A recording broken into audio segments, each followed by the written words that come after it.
And hello, and welcome to another episode of Rookie Quest, where a bunch of rookies learn how to roll dice and play Dungeons and Dragons. I am here with our amazing players. We have Madman, say hello. Hello. And Absolute Tony, say hello.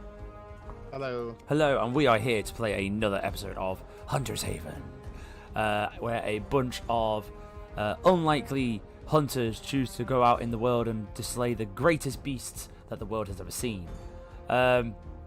We are starting off our session today with our two familiar players. We have Ezekiel Holiday, our common hunter here, who's now a level 13 hunter. And then we have our newest player, Gavin, who's now a level 11 hunter.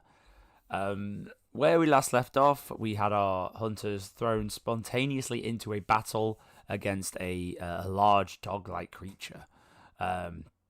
With a large eye on the back of its tail, which was supposed to be a formidable foe, until it was done in D&D terms. It was technically done in about 12 seconds. So yeah. So how are you guys feeling about today's hunt? I'm excited. I'm excited to try out all the new stuff that I have. Yeah, bring it on. Okay. What about you, Gavin? How are you feeling about today's hunt? I'm feeling good. I'm just learning a new character, so we'll see how it goes. Good. All right then. Just a few things then before we fully get invested into our campaign, into this series. First of all, check out our merch.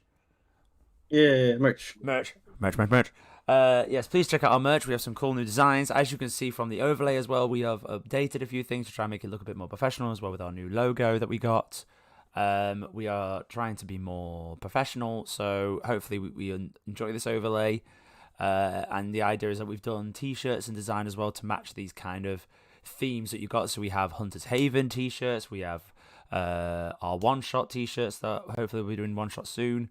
We've got our Arium t-shirts as well, with its own custom overlay for Arium. We've got our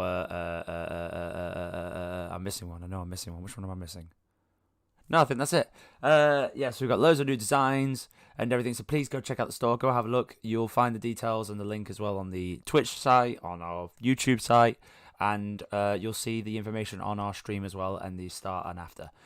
Other than that, I don't think there's any other updates. I know we're going to be doing a few of these Hunter's Haven or one-shots over the next few weeks. We should be getting back to Illyria, the Arium campaign, around about the start of December. So that should be good. Hopefully I wouldn't have killed off all my hunters by then. You could try. I could try. You could try. I could try. Definitely try. So yeah, without further ado, let's get into tonight's episode of Hunter's Haven.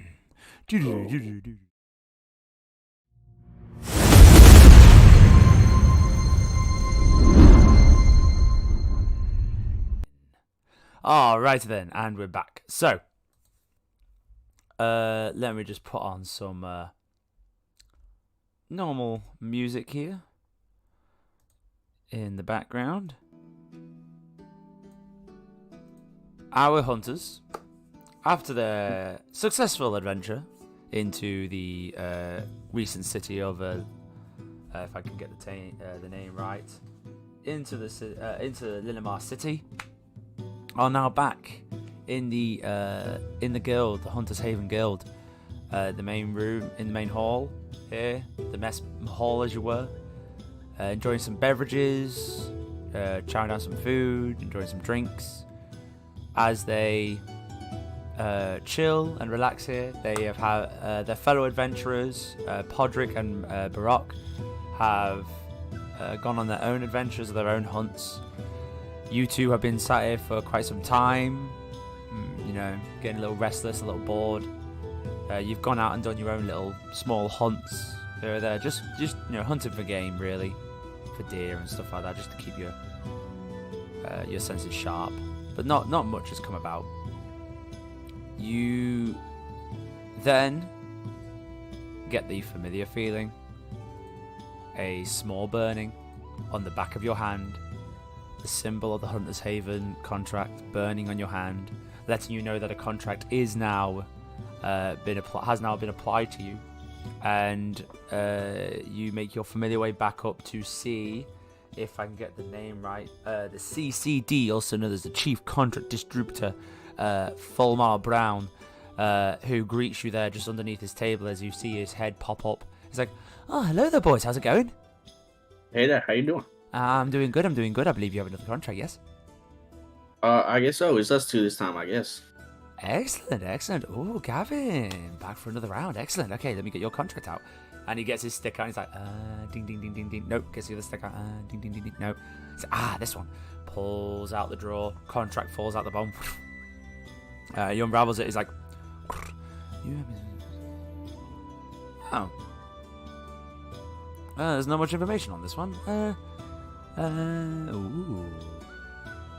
Kyle looks at it curiously, and then he explains to you that, it appears, Ezekiel, you have been here before. You've been to this place before. Do you remember one of your first contracts in the peak of the Hell's Mouth Mountain? Down in no. Satan's Gate? I don't know what you talking about. I ain't never been there. I ain't never ate shit. What? But it says... No. It says here, like, you can look at the... No. I don't know what he's talking about, Gavin. I ain't never been there before. And he points out on the contract, it does say, previous members, Ezekiel Holiday, investigation, defeated Ragnar the Cursed through the sense of feces. I don't know what that means. That's not very clear. Never done that. I don't know what he's talking about. Anyway, what's the mission?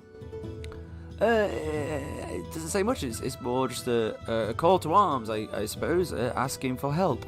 Dark clouds appearing over the if I get my information correctly here. Dark clouds appearing over the peak of the Hell's Mouth Mountain again. I swear, if that motherfucker's back there. Yeah, so anyway, do what you need to do, and good luck, boys. Bye. There's no information besides that. We're just going. It's the town has called for help. Last few days, dark clouds have been appearing over the familiar peak of Hell's Mouth Mountain. And you've been asked to go and investigate. All right, Gavin. Is there anything you want to do before we leave? Nope, we can't hear you. You can't hear you, but it's me, Gavin. No, I'm there good. I'm good to go. But did I just hear him say you went here before and got your ass kicked? No. I didn't get my ass kicked. I believe the correct term is that he thought he was being smart and he ate feces on the floor. floor. Eat it. I didn't nothing like that. I didn't eat it. I don't know. Okay, we're going. Yeah, he fully. All right, bye. And I try to shut him up. Just knock it down. Ow! God damn it! Ow! And he crawls Pick back up the again. pens. Pick up the pens off the counter and start throwing. Okay. What was that for? Ow! And he starts putting him back like ferocious, like, "Go on, get out of here!" And he's like, right. 1, 2, 3, 4. Yeah. So what do you guys want to do? You have it's a few days travel. So you may need to get some travel supplies. You can make your way over to the human bestiary if you wish.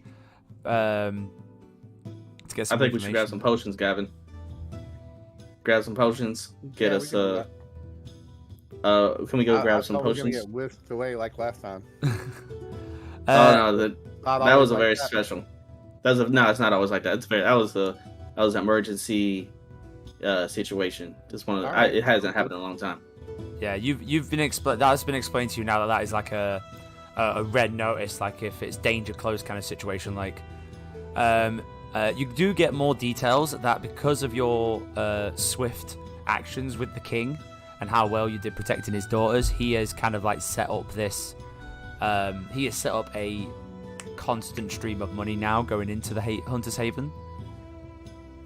So the Hunter's Haven is now better supplied, and you have a constant source of money coming in. So it's not just from contracts, but also from the king.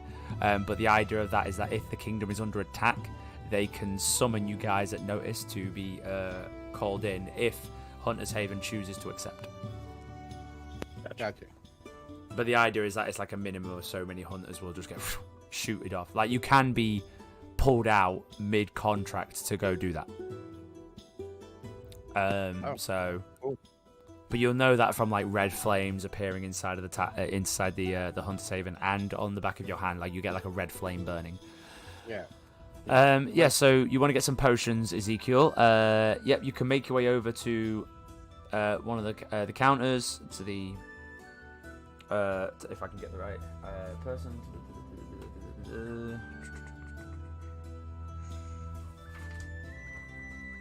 That's the BCRA. Yeah, so you make your way over to Raboska upstairs, and you kind of ask if you could have some certain things. She's like, it appears I believe we can give you some stuff like that. It's going to take me some time to brew these potions. Is there anything else you need in this time?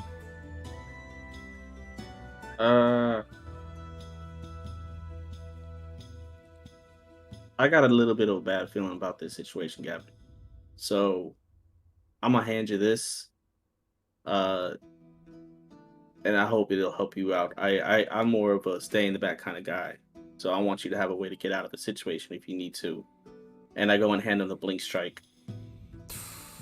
Ooh, okay. So make sure you remove that from your inventory. Gavin, if you make sure homebrew content is enabled on your character sheet, you can search up in the items or inventory. You can search up Blink Strike Dagger or Blink Strike. It should be a dagger, and that is a very powerful dagger. I'm mainly giving this to you because it can let you get away from a situation if you can. I tend to stay in the back anyway. And being as you're the front runner in this situation, I'd rather you have a chance to get away from me too. Oh, you're muted again. You're muted again.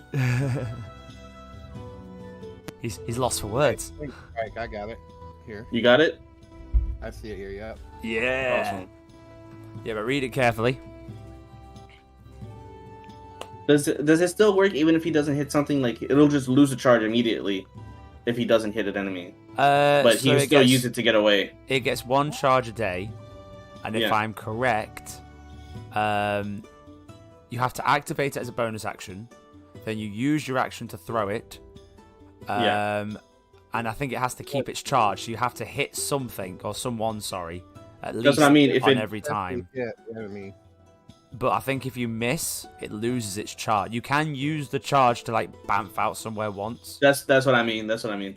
Yeah, but if you lose your charge, I don't think you can bamf to it.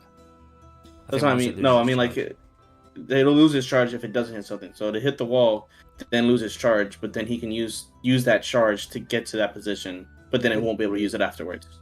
I don't see where it tells me. Oh yeah, so but that'll be like one straight. You get the dagger. Yeah, that's what I mean. Throw it somewhere. Charge. Yeah, it's charged. But at the end of that, it's lost its charge. That's what I mean. Yeah. So you can technically use it as a get out of dodge, quick. It does have a level up feature. I don't see where it tells me that I go to it. It comes back to me. No, you can go to it as well. Let me double read this dagger. Hold on, let me double read this dagger. It says if you successfully hit an enemy, then on your next turn as a bonus action, you can recall the dagger to your hand with the blink ability still active. Failure to hit will deactivate the dagger's ability. So that means if that's the case, you used it wrong the entire session. No, I wrote it down wrong. You can. It's either blink it back to you, or you blink to it. So you added you blink to it. You can blink to it. Yes, I forgot to write that down in the actual thing, but I do need to add that. But you can blink to it. That's throw it through walls and stuff is what it says here. Yeah. So as long as the wall is less than 5 feet thick, it can go through anything, but it has to at least attack and hit someone, like a person or an enemy. It has to hit someone in order for it to keep its charge. So that I can blink to it. Yeah. So if you throw it and it and you attack 3 people, but it doesn't beat their armor class, it'll lose its charge after it hits the wall. So basically, the reason I'm giving this to you is that you can use it to get out of a situation. Even if you don't hit somebody, you'll still be able to blink to it. It'll just won't have a charge afterwards. No, it'll just be a regular dagger after that. Back there on the ground and then blink to it. Yeah, so you can charge it up. So you can use bonus action charge, throw to it, and then you act. Yeah, so ideally, what you want to do is attack someone first, use your bonus action to activate it. And then when it comes back to your round, use your action to throw it, and then bonus action to blink to it, and then that'll be it done. So it's a bonus action to blink to it as well? It's a bonus action to charge it. You throw it, bonus action to blink to it. So you have to charge it first. Bonus action to charge it. You throw it, bonus action to blink to it. So it's a get out of a situation type thing. You're fighting. You in the middle of your round, if you know you need to get out, charge it. Your next turn, you throw it, then blink to it as a bonus action. Gotcha. Got it. Didn't mean to derail. Bonus action can be performed on as your action too, right? Say that again, sorry. I can bonus action to charge it, action to blink to it. You can use a action as a bonus action as well, right? I mean, a bonus action has. You can do it all in one turn, but if you know that you're in a situation, you would have to use your action. Yes. Yeah. The bonus action, it can be performed on bonus action, but it can also be performed on your action turn, right? Are you talking about to blink all in one turn? Like a bonus action to charge it, use my first attack. Well, no, because that's 2 attacks, not really a separate action. We're getting that off track. I got you. I got you. You got me. I don't want to get too. I'm gonna have to go. I'm gonna have to go back over it and really deep think this now. As like whether you can use. I don't know whether you can actually use a bonus action as an action. I'm not too sure. I think you maybe. There's a whole section for bonus action. I think bonus action is specifically what's in there. Yeah. So if you see in your, there's attack, action, bonus action. They're all separate things. So if you go to your bonus action, you see what you can do as a bonus action. Gotcha. Okay, didn't mean to derail. I just felt like he needed it more than I did. Yeah. No, it's fine. Welcome to Hunter's Haven, a deep dive into Blink Strike daggers. Anyway, so you've just been handed this beautiful dark kind of dagger. You do have to spend a bit of time attuning to it, but you do have many days of travel, so you can easily do that over travel. If I did forget to mention that it needs attunement, it does need attunement. But I don't think you have anything at the moment that requires an attunement slot, so you'll be all good to use it anyway. The Purple Sword does, but I still got. Yeah, you still got like 2 other slots. You can have 3 things attuned at once. Anyway, so after having this conversation with... it's a long-winded conversation. Okay, this is how you use it. You need to throw it, let charge. Yeah, it's a long... And you're doing this entire conversation while Raboska's just there excuse me, while you are having this conversation, it is done. Give me 1 second. I'm trying to explain it. Oh. It is done. Thank you. And she brings out a whole array of potions, and you have to choose which ones you want. And you know that potions take time. It's not a quick process to make healing potions, and she has just done them in seconds. Oh. What are the options that we have for potions? Which ones do you want? She has given you 1 of each. 1 of each? So one potion, you have to select. healing. You have to select which potion you want, but 1 of each of the strengths. But can I get the highest one? Highest one. I'm trying to remember which the highest potion is now. Yes, you can select. Extraordinary healing, I think. Potion of healing. Supreme healing is the highest, and that is. So you want to take this supreme healing? Yes. Okay, so you select this. So you put your finger on the supreme healing, and two more appear next to it. So you now, and the others like just evaporate and disappear into nothing. So you have 3 supreme healing potions. That are, so if you add them to your inventory, they are 10d4 plus 20 each.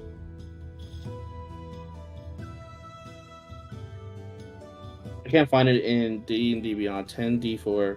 10d4 plus 20. Plus 20. And we have 3 of them? And you have 3 of them. Between the both of us? Yes, you have 3. Okay. Total. Hey, buddy, go ahead and take 2. I'll take 1. And if we need to throw it back and forth between each other, we can.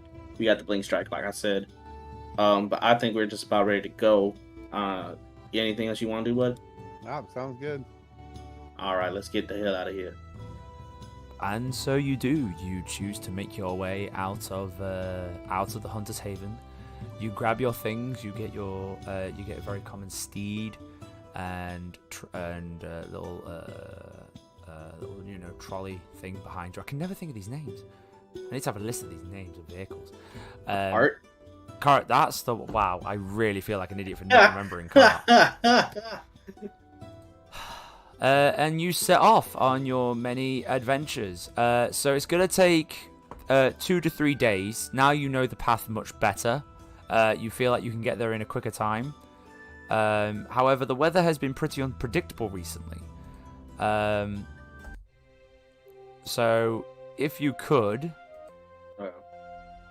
please, whoever wants to do it first, Ezekiel or Gavin, can you please roll a d10 for the first day of travel? Actually, a d6, not a d10. Roll a d6. 6. A d6 for the first day. Do you want to do it, or do you want me to do it? Oh, he's Go ahead. Go ahead. Okay. Sorry. So, Ezekiel, you're leading up the first day of travel. 5. 5. The weather clears up. And it's not too bad, actually. The sun is shining. Birds are chirping. Because of the dry weather and everything, the path is much easier to travel against. It's not as soggy and muddy. And you can sometimes cut across the fields and take a few little cut a few corners a little bit to speed up your time a little bit. So you do shave off a day of travel. Nice. So we have how many more days? So you probably only have 1 more day at this pace. You could probably do it in 1 more day. So you can get there in plenty of time. So Gavin, can you please roll a d6? You're muted again. D6. Yes, d6. 3. Hey. Say that again, sorry? Hey. 3. A 3? Wow, look at that smile. Look at that. What are your passive perceptions? My passive perception is 15. Mine's only 10. 10, 15. Okay, so you after the first day, you spend the night sleeping. You both huddle up and everything. You take off your clothes, otherwise you wouldn't be able to get a long rest if you're wearing your armor. So you take off your armor. You tuck yourselves in. Late into the night, you notice some torches off in the distance, riding towards you. With your passive perception, you realize there's 2 to 3 torches. They're coming at you slowly, and there are hushed voices. What do you want to do? I'm the only one that notices this, right? At the moment, you're the only one that notices. Gavin is still asleep, but you have woken to these sounds. I want to wake up Gavin real quick. It's hey, Gavin. All right. What is it? What's going on? I hear some voices out there. Get ready for an ambush. All right, put your arm back on. Let's get ready. All right. Okay. Will it take like a whole a turn to put our armor back on? Okay. Yeah, you take your time. Takes a few minutes to kind of. Are you doing this stealthily, or are you kind of just quickly putting it on and getting ready? I'm trying to do it with stealth. So should I roll stealth? Yeah. Can you both roll a stealth check then, please? I got an 11.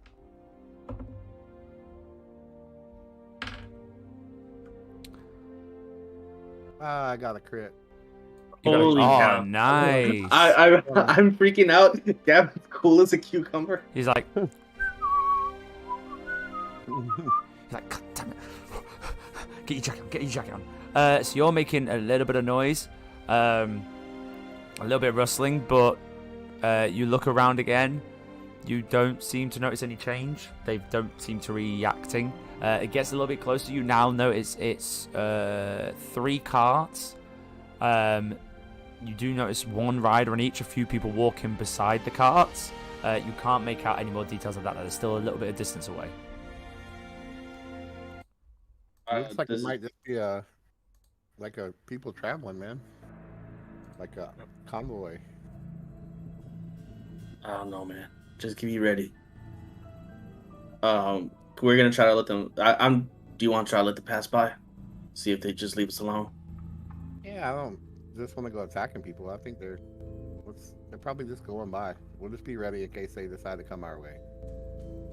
Would it be possible for us to hide just in case? Yeah, you have yeah, you did camp out by a tree just to get some shade, in case it rains and stuff like that. You guys are pretty intelligent. You've done this long enough now. You know when to camp down and stuff, the best places to go.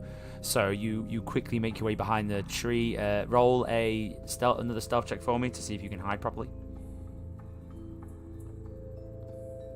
I got a 10. I am not rolling stealthily today. I only got an 8 this time, so. As you quickly hide behind the tree, you do snap off one of the branches. Another one, you kind of step on the other one's toe. You're like, damn it. You do, Ezekiel, you do just subconsciously notice and go, psst, shh, someone's here.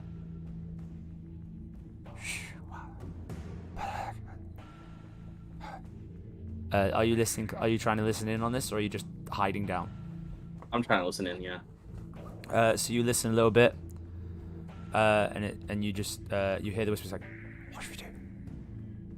I don't know. Just get ready. Get your swords out." You hear the pull back of like a crossbow. All right, I'm a knight of the order. Is my background.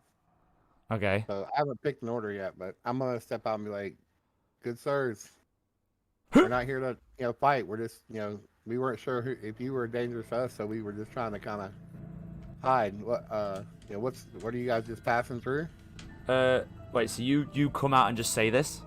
Yeah, I'm gonna just try to God damn it. All right. I don't like this look on his face.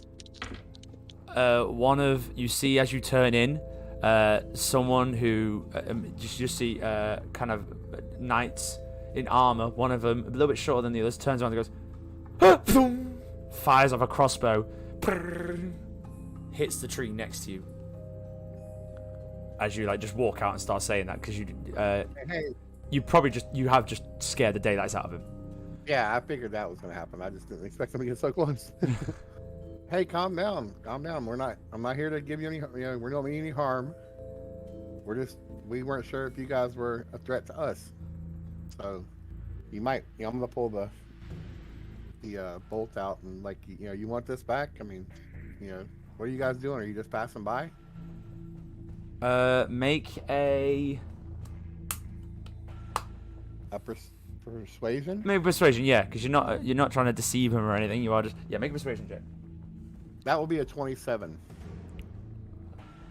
Yeah.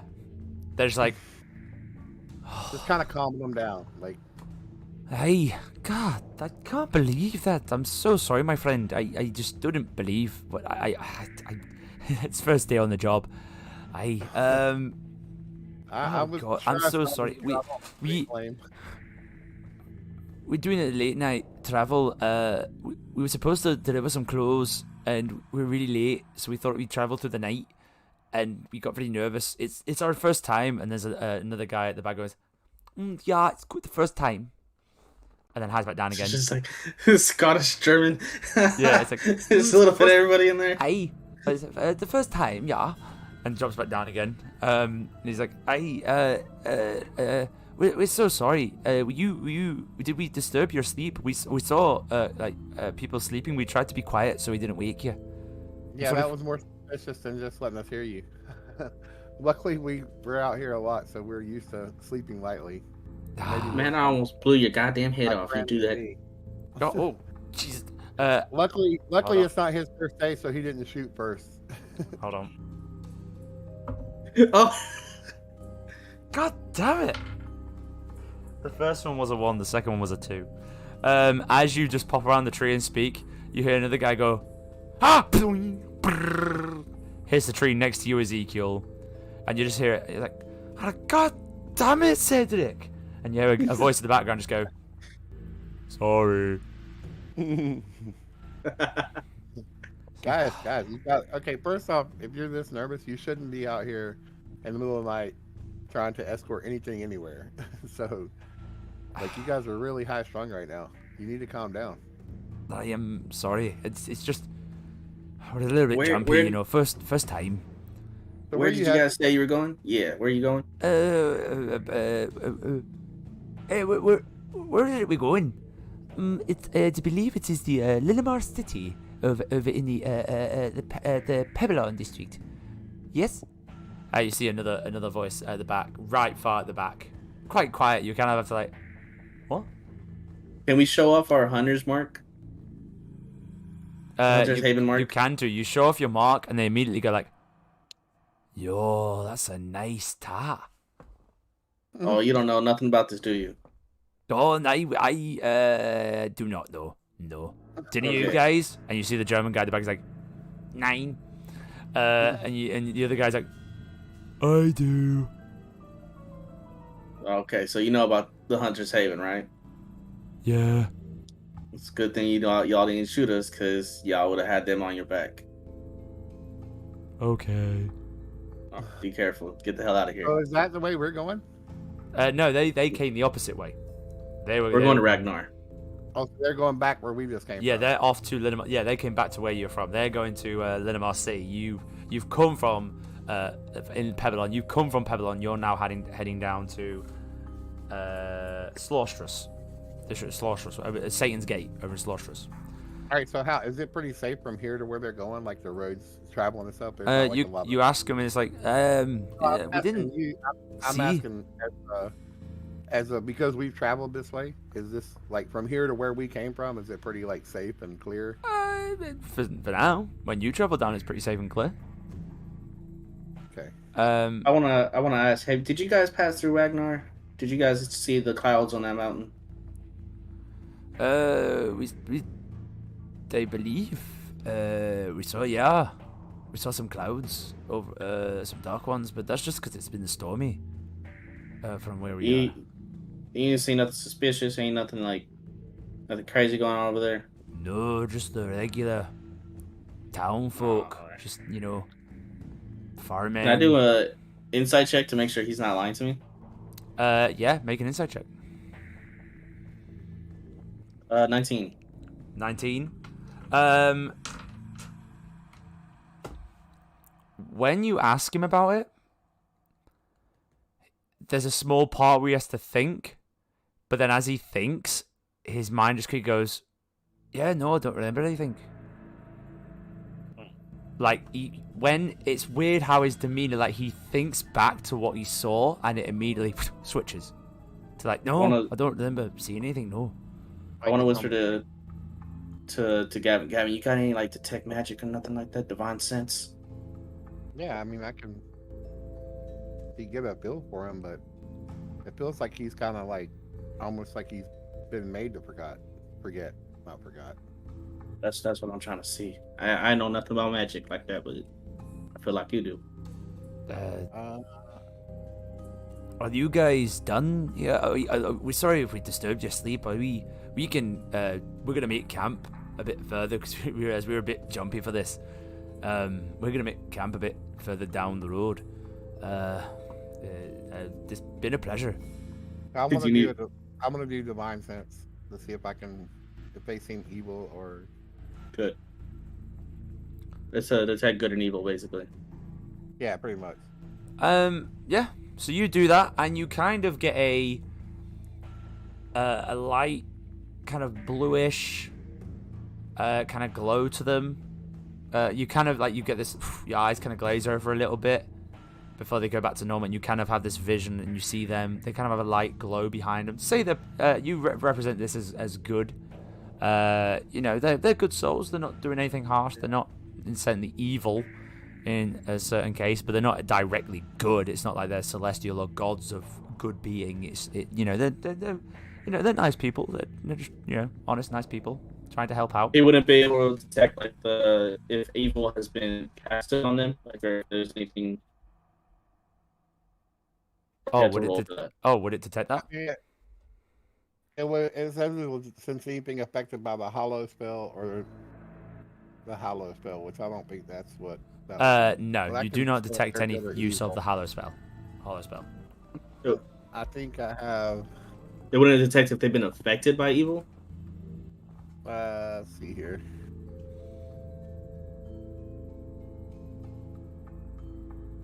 I should have the text magic, right? I don't know unless you put it in your spellbook. Well, yeah, I haven't finished. Like I said, I haven't really finished my spellbook yet. Both of you make, if you're trained in Arcana check. If you make I'll say make either a history check or an Arcana check. Both of those are -1 to me. Oh my god, I got a 9 on Arcana. That's horrible. 9. Let's see what I get. Yeah, I got a 6. Yeah, doesn't look like any kind of magic use. You can't work it out whether it is or it isn't. Just Ezekiel, you kind of just strange. You notice that his demeanor immediately shifts to I don't know. As soon as he goes into a deep thought about it. All That's right, my man. whole thing is just from what I'm getting, the way he's acting, it seems off to me. All right, man. I feel like they're good people, so I'm gonna do for them is they're going forward. Hang on, I just had it.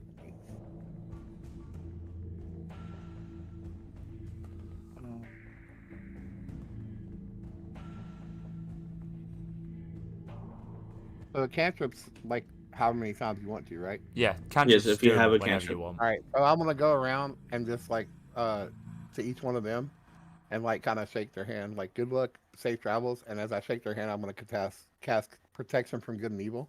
Aww. Evil and good. That's nice. Would that break anything on them if he does that to them? If he gives them protection, target is already charmed, frightened, or possessed by such a creature, the target has advantage on any new saving throw, but that's all it doesn't. It's not. Going forward. It's not charmed, frightened, or anything like that. You shake the hand and you cast it. And it's like, oh, thank you so much. I appreciate it. And you got others it's like da, and you've got thank you. I can do dispel magic, but it might just peter out if there's no magic. Do you want to try dispel magic? Does that cost a spell slot? It's okay. I mean, I got a lot. If you want to, that's up to you. That's you gotta manage your own spells. Target. For each spell of 4th level or higher on target, make an ability check. So they have to do a check against it. Okay, so I'm gonna do no, they don't have to do a check against it. I had to do a check if I wanted to go higher. So I'm gonna cast it at 4th level. 4th level? So basically anything 4th level or less that is on him, I'll do it for the lead guy. Any spell or any spell 4th level or higher on the target is gone. It'll be dispelled. If it's higher than that, I have to make a check to see if I can dispel it. So you cast the spell. As you shake the hand, he's like, "Hey, thank you so much." Sorry. You feeling okay? Yeah. Oh God. Calm down. It's okay. We're friends. It's coming. It's coming. He's going into a mad All right, panic. I'm gonna calm him. I'm gonna do a persuasion check to calm him down. And maybe. What's your dexterity? My dexterity is 17. It's a +3. +3. Yeah.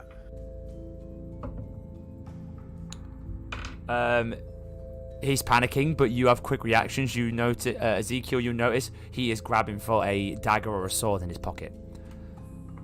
Okay. I go to grab his wrist. He's like, no. Hold on. Put the knife down, boy. They're coming. Calm down. Hey, look at me. Calm down. We're here. Can I do a precision check? Yeah, I say both of you make a persuasion check. Cast command, calm. Okay, do I have to make a save for that? Let's see here. I got an 11 if that is high enough before he does that. No. Not good enough? Okay. No, he's not. He's blank. He's calmed down. What do I have to make a save against that at all, or is it just attack wisdom? It says attack save wisdom 16. Yeah, so I have to make a wisdom saving throw 16. Yeah. So I appreciate you guys being patient with me on spellcaster stuff. So you cast it and he goes.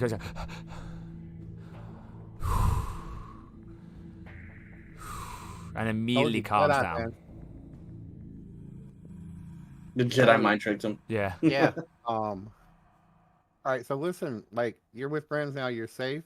We just need to know what's going on back there because we want to be prepared. Yeah. You do notice a few voices in the background go, "Guys, you okay?" And the other guy's like, "Hey, what's wrong?" And he's like. He's okay, and steps back a bit. Beads of sweat dripping down him. You can feel his clothes are already drenched as you kind of grab the wrist from panic. And he says, "Creature, foul, evil, hell, real. They're coming. They're coming." Who's they? Who's they? He kind of looks at you. He's like, I don't know. As I saw dark clouds and a thunder and flame firing from the mountain. All right. Well, let's see if we can get the rest of your guys' opinion here. Well, how long does it last? The command. Oh, I mean the command spell. Let's see. Hang on, I'll go back to it. I was off of it. 1 round. So that's how's it again? 10 seconds. 1 round is 6 seconds, so he gets to make another save. Nope. Oh. Nope. Still calm. You seem kind of hurt. All right, so What's all that you can tell us? You gotta give us something. We're headed there. We need to know what we're up against. Face, bone, fear. It's a demon. Okay, listen. You gotta get yourself together because whatever happened back there, and you're gonna like start to freak out, and eventually you're gonna, I'm not gonna be able to help you anymore. Like to be calm, so you have to like process whatever you saw and get yourself calmed down.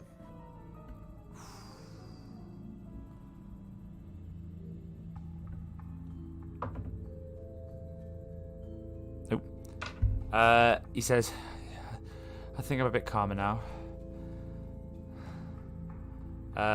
You can tell, obviously, with casting the spell is still upon him. You don't know how he's going to react when... The main key is like how he reacts when the spell ends. Right, the calm spell. Calm spell. So the calm spell is still... Whatever I dispelled, whatever had him, like, snowed is gone because I dispelled it, right? What you notice after dispelling it, I will say, because you dispelled it, I'll give you the information. You notice there was a immediate, I won't say a block, but a shortcut of his memory. So immediately, when he tries to think of a certain memory, it shoots him to another memory. essentially skipping over a memory. It's a different way of just cutting someone's memory off, where it goes blank for a bit. His memory jumps to another memory, skipping this area out. Kinda. Like a disassociation. Yeah, kind of thing. So when he goes to think of something, it kind of jumps him to another memory. Is that what's causing that dispelled? Yeah, it's gone. Okay. So he is now remembering. He is now remembering a certain that has been like rushed to the forefront of his mind, and he went into a mad panic. Right. I just gotta keep him calm until he can process what he wasn't remembering. What was the spell save again? 16. It's 16. You see him now. He's like, oh god, he's gonna come get me. They're all coming for us. It's over. And can I slap him? Make an attack. You're gonna stab him? No, I'm gonna slap him. Oh. Are you slapping him to calm him down, or are you slapping him to, well, I guess do damage? Is this slap to try and calm him down? A slap is try to calm him down and bring him back to his senses. Okay, make an intimidation check. So do your attack. See if you hit. Okay, I did 16 to hit. Yeah, that so hits. Did I hit? Yeah, that hits. And then I do intimidation. So roll damage first. It's just a 1. Just a 1? Just a 1. Yeah. He's like, and yeah, roll intimidation. Wow, I got a 6. I have a +5 to intimidation, but I rolled a nat 1, so I got a 6. What the heck? You slap him, cause damage. He's completely oblivious to you. He's starting to go black into that glossy-eyed phase of just panic. You see a lot of his co-workers and friends are stood around, kind of like looking around, really worried, kind of what's going on. Like, why has he all of a sudden just changed his demeanor? Can I slap him again? Yeah. Roll attack. 19. Yeah, that hits. Okay. I'm gonna roll my dice this time. 18. 18 does it, yeah. So you hit and... Oh god, please don't hurt me. Don't take me back there. I'm not here to hurt you. I'm not here to hurt you. I need you to get your shit together, because we're going there. And if I need you to relay a message back to Pebbleton, I need you to. You understand what I'm saying? If it's as big as a deal as you're making it out to be, we need information. You're not there anymore. You're here. You understand? Yes.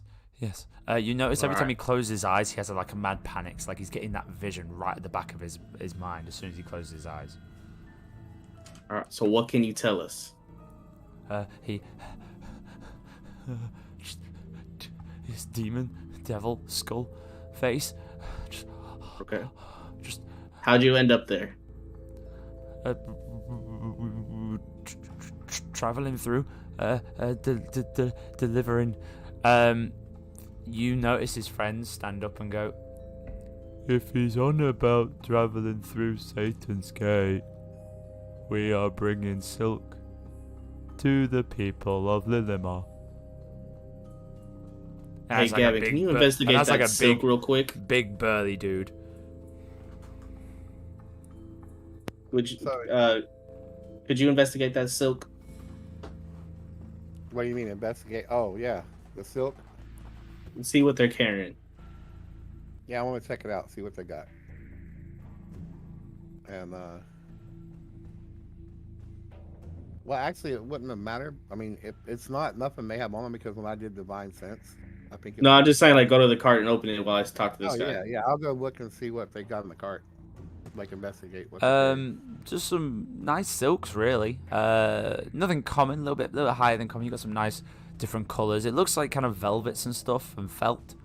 But the main thing of this is there's different colors. You got a variety of colors brought down from somewhere else. So, it feels like it's a big order because there's 3 carts. Yeah, but you suspect this is a big order, and obviously if they're delivering it to the city, they're asking for it, and usually, people are on tight demand, so clearly they're rushing through the night. Maybe they took a shortcut to try and they're trying to get through somewhere on time.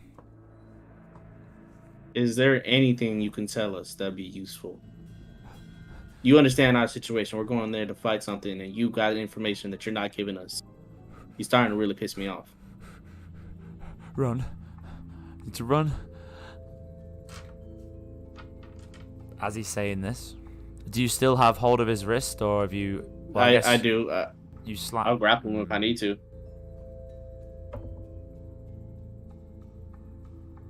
Right.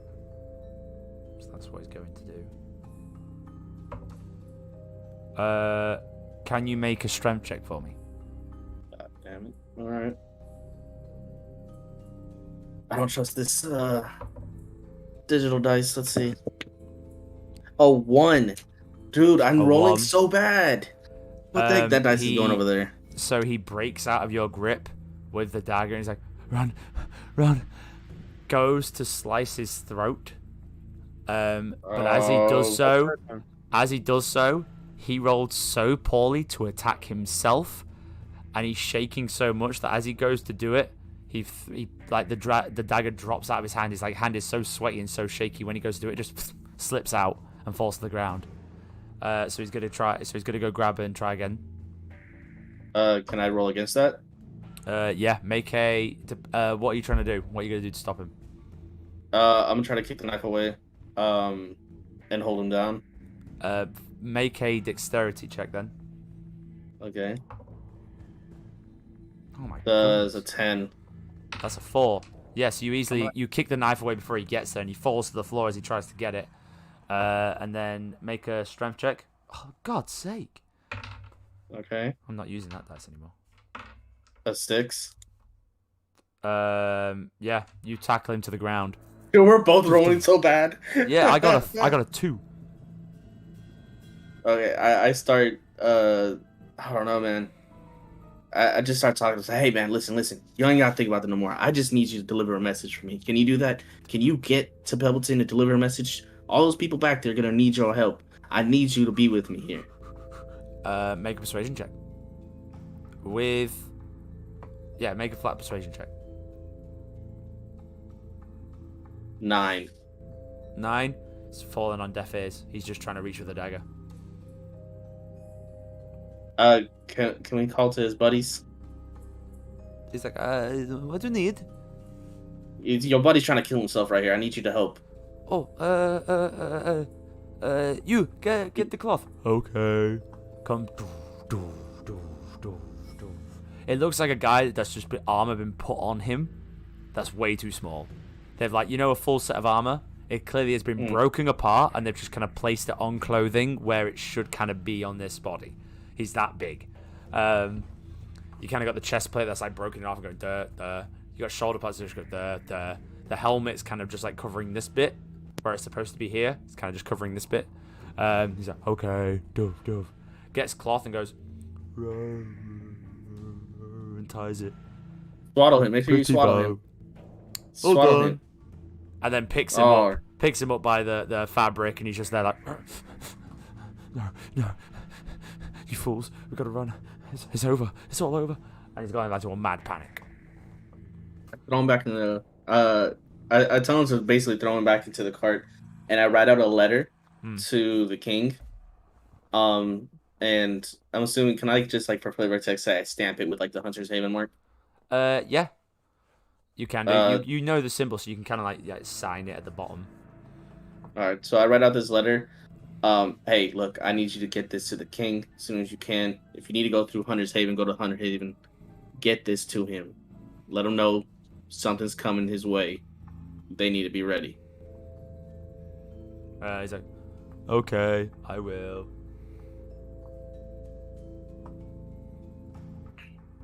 And he's like pulling the cart along with the letter in the other hand, just like this. Okay. And the others do choose to wave you off while he's there in the car. He's like, you don't understand, you fools! It is not good. And there's like, you know. He's French now? Oh, yeah, he's French now. Trying to go Scottish, he went French. He's gone mad. Because of that interaction, though, however, you do lose your long rest, so you will have to spend more time doing a long rest, which does mean you lose a day of travel. But well done. I would say that's a successful A successful scenario. Well done. I don't feel like it was successful, but okay. It could have gone a lot worse. Could have gone a lot worse. Yeah. You apparently. could have had a bloodbath on your hands. Yeah, yeah. So you, I need someone else to roll another d6 for me for another day of travel. All For right. this last day, supposedly. Come on, dice. I'm not using the red one. I'm gonna use this yellow one. Come on, dice. A 3. A 3. Yeah. You take a day. You do just get on the outskirts of. You make it just to the outskirts of Satan's Gate. You are in Slostrus now. You've made your travel. You can choose to travel a little bit further, but you do risk a point of exhaustion. It will have to be up to a dice roll. How you feeling, Gavin? You think we need to risk that, or do you want to play it safe? What is the what were we? I kind of missed the deadline. Why were we pushing to get there so quickly? I mean, I know it's a. It's just a few days travel, but the report was that there was dark clouds forming above, and it seemed to be increasing by the day. I think the risk is the town. So we were just trying to be, quick. Get there, get there before the town, suffers. That's the whole. I think the rush to get there. All right. So what is 1 point of exhaustion cost us when we enter combat? I can't remember. You can go if you go to conditions. You can look at exhaustion. 1 point of exhaustion means all ability checks have disadvantage. Yeah, that can be bad. Mm-hmm. Like, I don't know what kind of. Well, we know he's gunning for you at this point. So I'd rather just play it safe, to be honest. Yeah, I am worried about the town. Gunning for you because. So we gotta roll another. Off the last one. I think we should just go ahead and take the extra time. All right, so I get a bad feeling if we take the extra time, but okay, we can take the extra time. I mean, I get. It's a disadvantage for everything. Yeah, I know. It's a you are technically you do have a long rest, and you can. It would be up to a dice roll, really. It's because it's not so far, and you did roll a 3. It's not Right, miles out of your way, so it wouldn't. Let's go with the dice. So you just roll a Constitution saving throw, really, and if you get above a certain DC, then you're fine. You've kind of pushed through the night. But if you get below it, you do suffer a thing of exhaustion. All right. I'm okay with the Constitution saving throw, so I feel I'm pretty good. All right, I'll go with the Constitution saving throw. Oh, they go over it. You gonna give us a DC, or are we just gonna roll it? You're gonna roll. I'll be nice. I'll give you. Tell me your scores. Tell me your scores. 6. I rolled a 6. 6. What'd you get, Gavin? I got 14. 14. I'm pretty sure I'm exhausted. Ezekiel, you just miss out on getting a point of exhaustion. A save. Yeah. I just missed it. I saved. Thank God. Because it was because you already rolled a 3, and it was only a days of travel, and any of the lower dice would have been quite bad. Gotcha. If it was like 2 days travel and stuff like that, but it was only a DC 5 anyway. It wasn't very high, but it was just like if you did really poor. All right, so we get there. So you get there. It is pretty much dark. And there's very little lanterns. You're having to use a lantern that's on your cart, and you've got 1 or 2 lanterns that are appearing throughout the town. You see a lot of people that are just kind of moving through. Actually, with your passive perception, Ezekiel, you'll notice that it's strangely calm in the town. Do I see any people that I knew before? You do. 1 or 2 people. You see the familiar dude bend on his hands and knees, puking up on the floor. As you kind of get there, from a familiar time when you were also tasting the ground for evidence. I try to grab somebody like, hey, what's going on? So you kind of grasp him. He's like, "Well, howdy there. What be the problem there?" You got a giant cloud over you. We've been asked to come here. Do you know what's going on? Probably not. Probably not. I believe it's a nice sunny day here, in Satan's Gate. Probably all under some sort of... Can I help you with anything else? I got a lot to do here. Do you say it's a sunny day? It is a sunny day. Can you not look at the sunshine? You also notice down what he's carrying is nothing. They're probably all under some sort of spell. You do hear from the top of the mountain as well, thunderous clouds now. You see these dark kind of what would be like lightning is kind of like a reddish glow to it. What happened, Gavin? I just had a mind, like I just had a thought outside the game, but I think like I'm gonna do well, I'll see you later. I'm gonna hang on. Look, there's something we need to check out here. I'm gonna get him to stand still and let you make him think you're a doctor, and you kind of need to check him out for any kind of like marks or parasites. Okay. Or... Is he whispering this to me? Are you whispering this to me? Yeah, I'm like whispering to you. Hey, listen, come here, buddy. Let me talk to you for a minute. So this, my friend here is a doctor, and I think you look pale. I think you might need to be checked out. Yeah, so let me check you out real quick, bud. Still and let him check you out. All right, so you want to take off your shirt? Okay. If you wish. Take your shirt off, bud. Oh, I'm sure I can do. If you don't mind just holding this for me. Yeah, no problem. I'll take it. I'll take whatever he's got. Okay, sorry, here you go. Never mind, dropped on the floor. But oh well. Yeah. Right, you want me to lift up my shirt? Yeah. I need to hear your heartbeat. I certainly can do. Lifts up his shirt.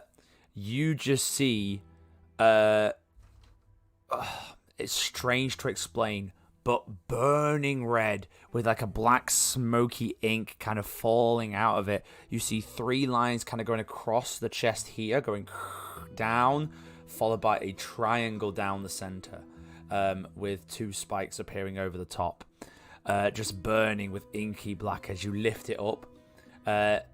As you lift, you notice the storm goes off even louder. He's like, everything okay there? Yeah, everything looks okay.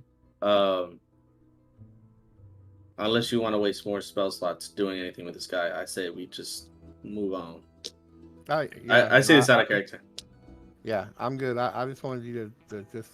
We just want to make sure everything looked good. You look pretty healthy, man. Just here, let me help you gather your stuff up here. Oh, well, don't worry about that, sir. Don't worry, I got that absolutely. Thank you so much for taking me out. I'll be right on my way. Thank you. Walks off. All right. You sound like all right. Well, thank you so much. Going on there.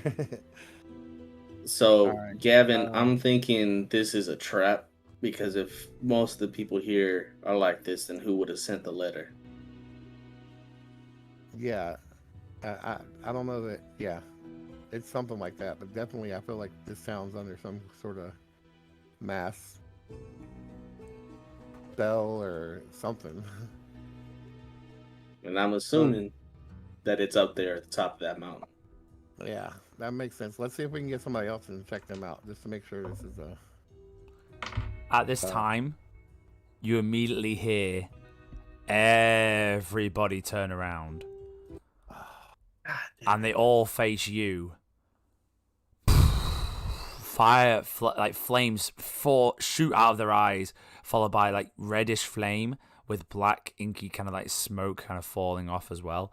As you hear them all just say in unison, "You, Ezekiel Holiday of the Hunter's Haven. Oh, it's this bitch again. Your presence is requested." Oh, okay, let's go. Shut up. I'm coming. I'm no, I don't want to hear it. No, I know we did this last time. We're gonna do this again. Let me. No, I don't want you to finish. It's a really important spell.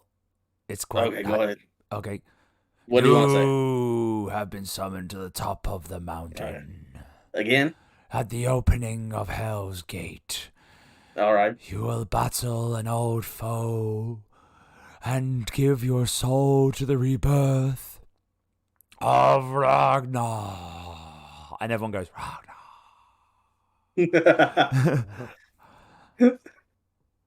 So I guess you weren't done from last time. All right, let's go, buddy. Do not call me buddy. Yeah, it's just this. It's this old fool again. This dragon. I think he's a little sore from losing last time, so I guess he wants a rematch. As you say this, and you kind of like, it is very rude. This spell cost me a lot of spell slots to do this. You are being incredibly rude right now. Right now. Yes, Ragnar, I don't really got the energy for this. Can we just get this done and over with? I'm tired of hearing your voice. Your voice was as annoying as it was then as it is now. You already know me.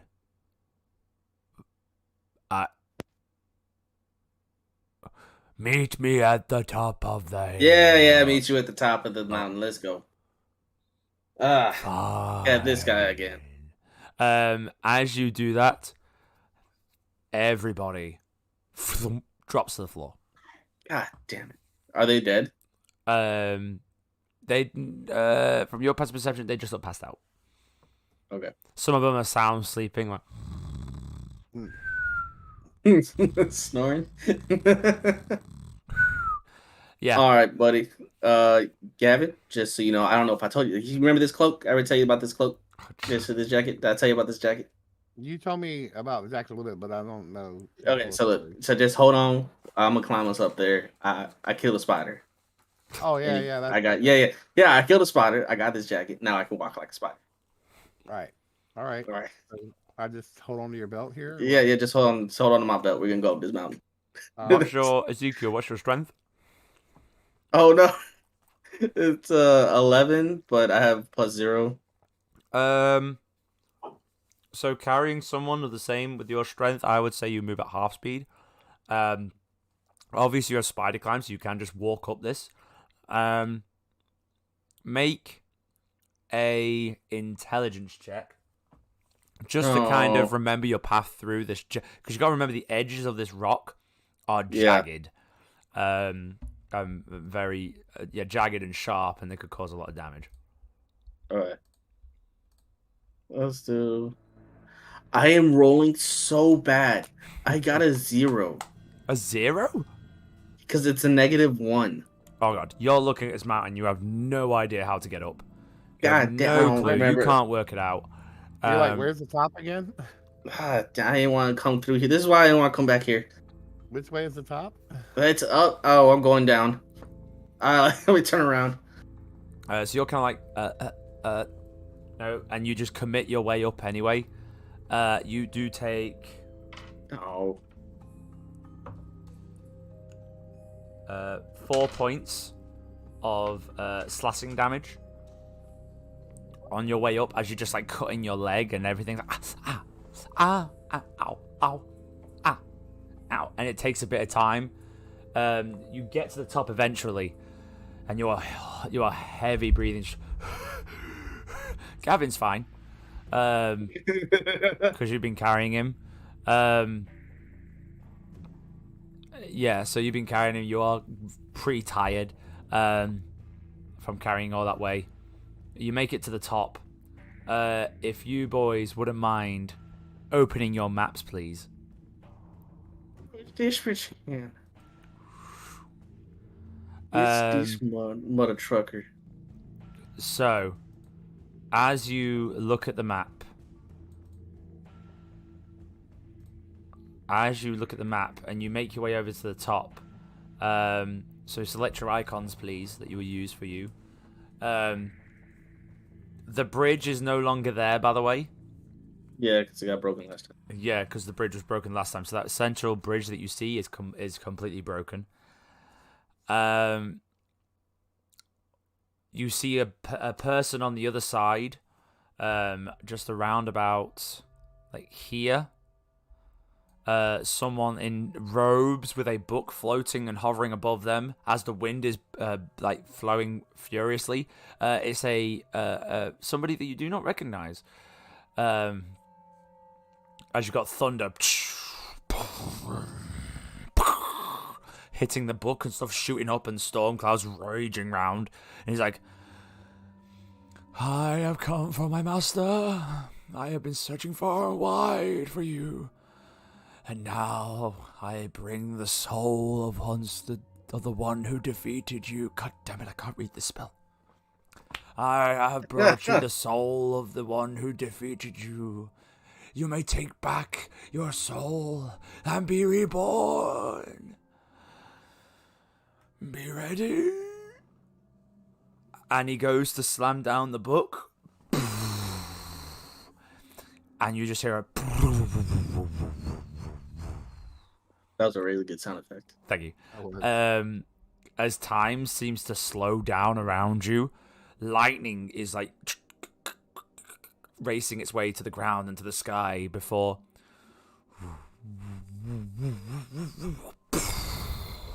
and you just hear like lightning and thunder hit the central tower of this pit below you that was like 100 feet down. You're having to cover your eyes as the debris is firing left, right, and center before it calms down. There's an eerie silence.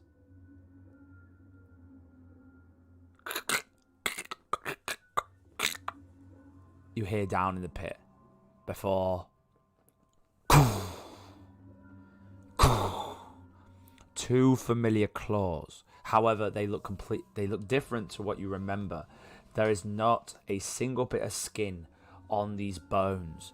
You see just bony fingers followed by a dark black claw. You start to see ink and mist forming off the edges as it brings itself up off the ledge. You see no longer Ragnar the Cursed, but you now see Ragnar the Damned. As he appears in skeletal form, everything just made of bone with dark tendons and burnt bits of muscle wrapping around the wings and the jaws and all the bones to hold it together. You both notice the intelligence is not there. This is a lot more of a beast than you remember, than the intelligent creature that you fought before. As you both look, and you notice the music changes in the background to make it more intense.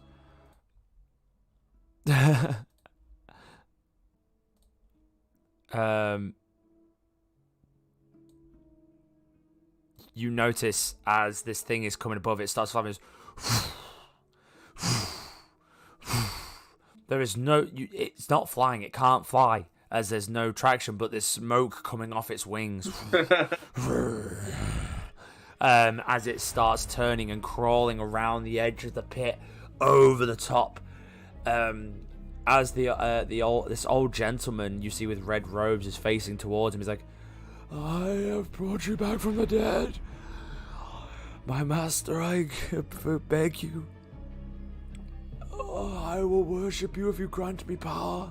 I will help you defeat your foes of past and future. And he bows down towards him. The dragon looks at him, bows down before this large scream. It whacks this old guy off the hill. And he's like, and just drops down the edge of the hill. Disappears before turning back to you. Storm clouds firing off in the background. You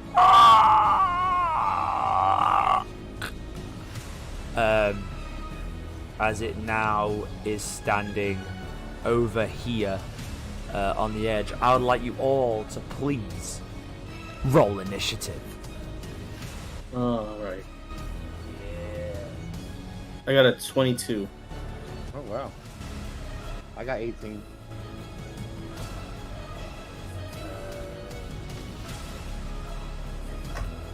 So what did everyone? Who came first? 25 to 20. 22. 22. Anyone got below? What did you get, Gavin? 18. 18. Alright, and then...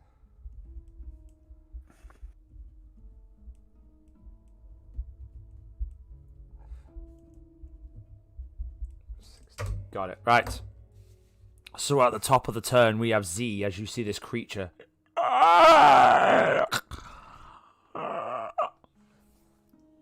Face towards you. What would you like to do? Actually, I'll give you, if you look carefully, I'll give you a quick glimpse as to what the creature looks like. Okay, nice. There you go.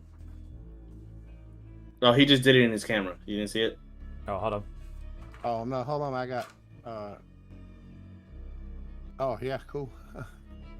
Yeah, that's what you see. Okay. I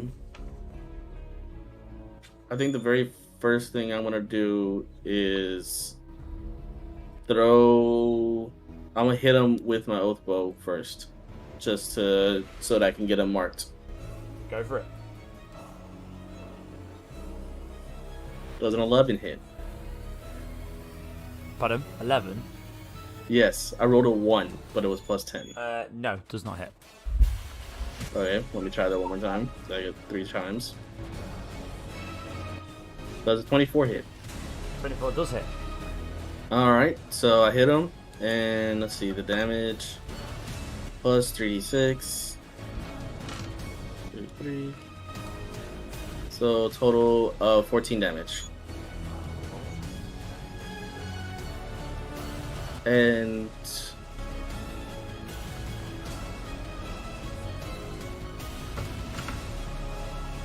okay, and I get advantage with this bow now. Mm-hmm. So what I'm gonna do is I'm gonna roll with advantage, but I'm gonna do -5 to my highest roll, so that I can add another plus 10. Got it. To a sharpshooter. Do it.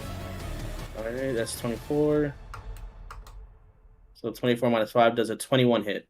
21 does hit, yes. So it's going to be, let's see, 9 plus 3d6. Where's my d6? 1, 2, 3. 12, 9, 10, 12, 1, 2, 3, 4, 5, 6, 7, 8, 9. 21 plus 10, so 31. Let me make sure I did our math right. Yeah. What was that, 21? Hold on. 9 plus 12 plus 10. Yeah, 31. 31. Nice. Yes. Nice. So I just smacked the crap out of him. You did. With a total of 45 damage. You did. Let me just work out there. I'm trying to divide, and I'm no good at dividing. Counting down, I'm all awkward. Oh, wait, is he getting like resistance on these attacks? I'm not safe. Oh, okay.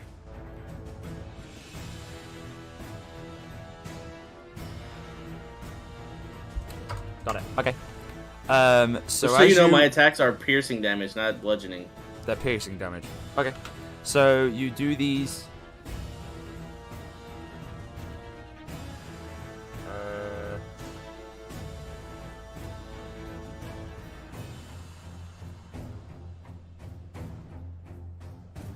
Yeah. Okay.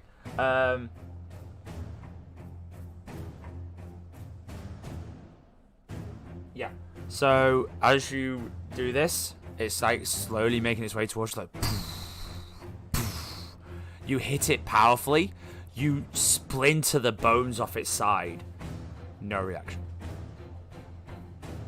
But you do splinter bones and fire off, and it's like damaging it. No reaction. Just walking towards you slowly. Is that the end of your turn? That's the end of my turn. Right, so now that makes us over to Gavin. So, sorry, I'm trying to.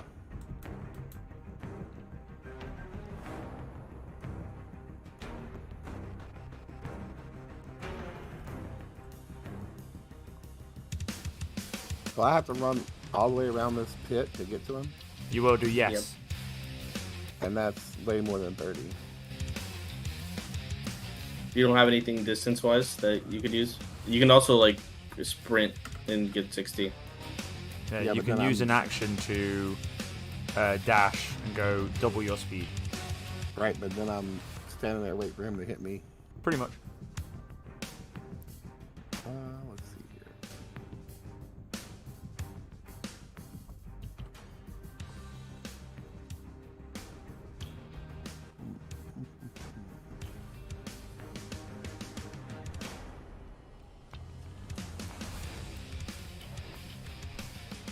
Sorry, just getting into the music. We'll do. Oh, I see what they did. Ragnar the Damned. This is not go the priest's way either. Oh, sweet. Okay, I can do that. It's gonna be worried now. I just heard, oh, sweet cookie, I can do that. Okay, so.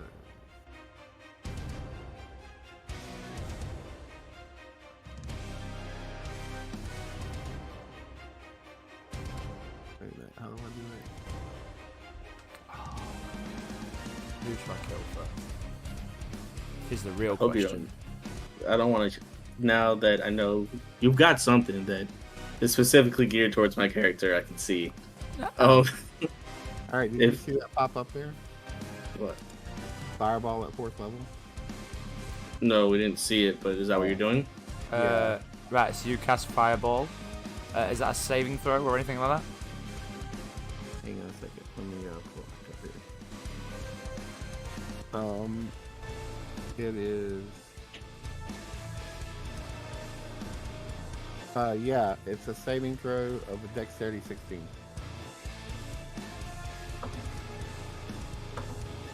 Or it's a dexterity saving throw at a DC of 16. That is a 14 and a 13. So no.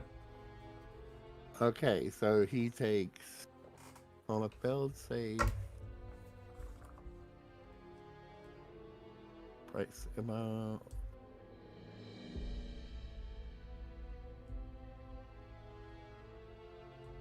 So he takes 96 fire damage. 96. Yeah. Wait, sorry, did you say, what, 96 damage or just 9 damage? No, 9d6. I haven't rolled it yet. Oh, I was going to say, I was thinking 9. Yeah, that's not too bad. Right, so that's 2. You can do all of them at once. You know that, right?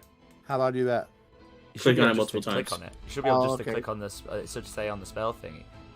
Yeah, I see No, it right here on the dice that I'm rolling. Yeah, roll. So click it 9 times and you'll get 96. All right, so it's 9. So we're gonna just clear that one. That was that's a mulligan. That's pretty cool. 1, 2, 3. Oh, it's so fun seeing someone learn the benefits of D&D Beyond. So, All right, so that's 40 damage. 40 damage? Yeah. That's all fireball. Fireball does 40. Fireball. Yeah, 96. 96, the math does work. You must have rolled high on multiple dice then. I rolled 6, 6, 5, 1, 5, 3, and I can't see the rest of it. How do I see the rest of it?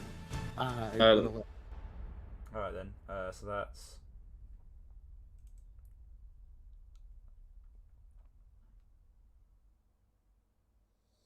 I love that one leg that we're seeing. It's so voluptuous.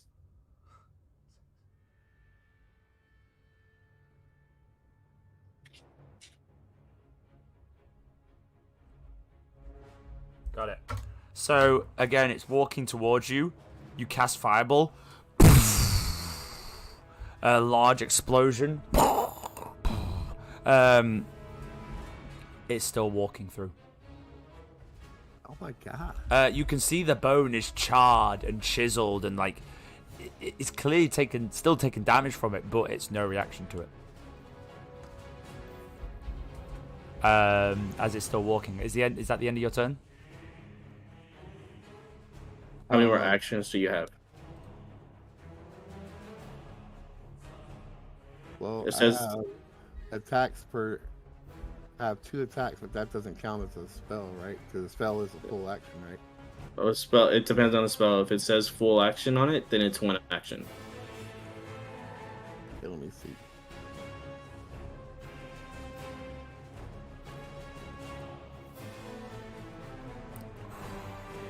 Oh no, it's instantaneous, so that doesn't even count, right? Well, it tells to say to cast. Yeah, 1 action, yeah. So then You have 1 more action. Oh, because what the actions? How do I have 2 actions? Okay, do you see when you go to actions at all, at the very top, attacks per action? How many do you have? 2. So you have 1 more. Oh, so that counts just like that, like a 1 attack action. Yes. Okay, cool. All right. If it no, that's only if it's an attack. It has to be an attack. So the reason it's above there is because those are the attacks you can do. So they would count as an attack. If you do a spell that isn't necessarily attack, so like requires me to make, was Fireball under that section of attack? It said it's 1 action. So he used one of. The 2 attacks are 1 action because your class gives you the 2 attacks. I'm a paladin, that's why I get 2 attacks, but that's still 1 action. Oh, okay. The spell was 1 action. He has 1 more action left. No, I don't. No, have no. two He only has 1 action. The attacks is like. If you attack with a melee, I get 2 attacks because my 1 action gives me 2 melee attacks. But he spends an action to do 2 attacks. You still only get 1 action per turn unless you have something to increase your actions, like what is it? Quicken, I think, gives you 2 actions per turn. Quicken, haste, and then fighters and stuff can get like. So my spell casting time 1 action. You can either do that or attack. Yeah. Oh, so that's what I'm saying. Oh, okay. I see what you're saying then. Oh, then good. I'm doing it right either way. I still got Oath Bow. It's like with monks, it says like, oh, you can make multiple attacks as long as you take an attack action. Like you take the attack action, you can make multiple attacks, but it's. Oh yeah, spell is a whole action. Gotcha. Yeah, spell is a whole action because it takes time to cast and everything. It's not like pew. It's like. So yeah, if he's moving towards us, how far is he from us? Like he's been moving towards us the whole time. So he's how far... in theory, in terms of the game, he hasn't moved yet, but in terms of cinematic purposes, he is slowly walking towards you. So he's whatever. These are 5 each, right? So it's 1, 2, 3,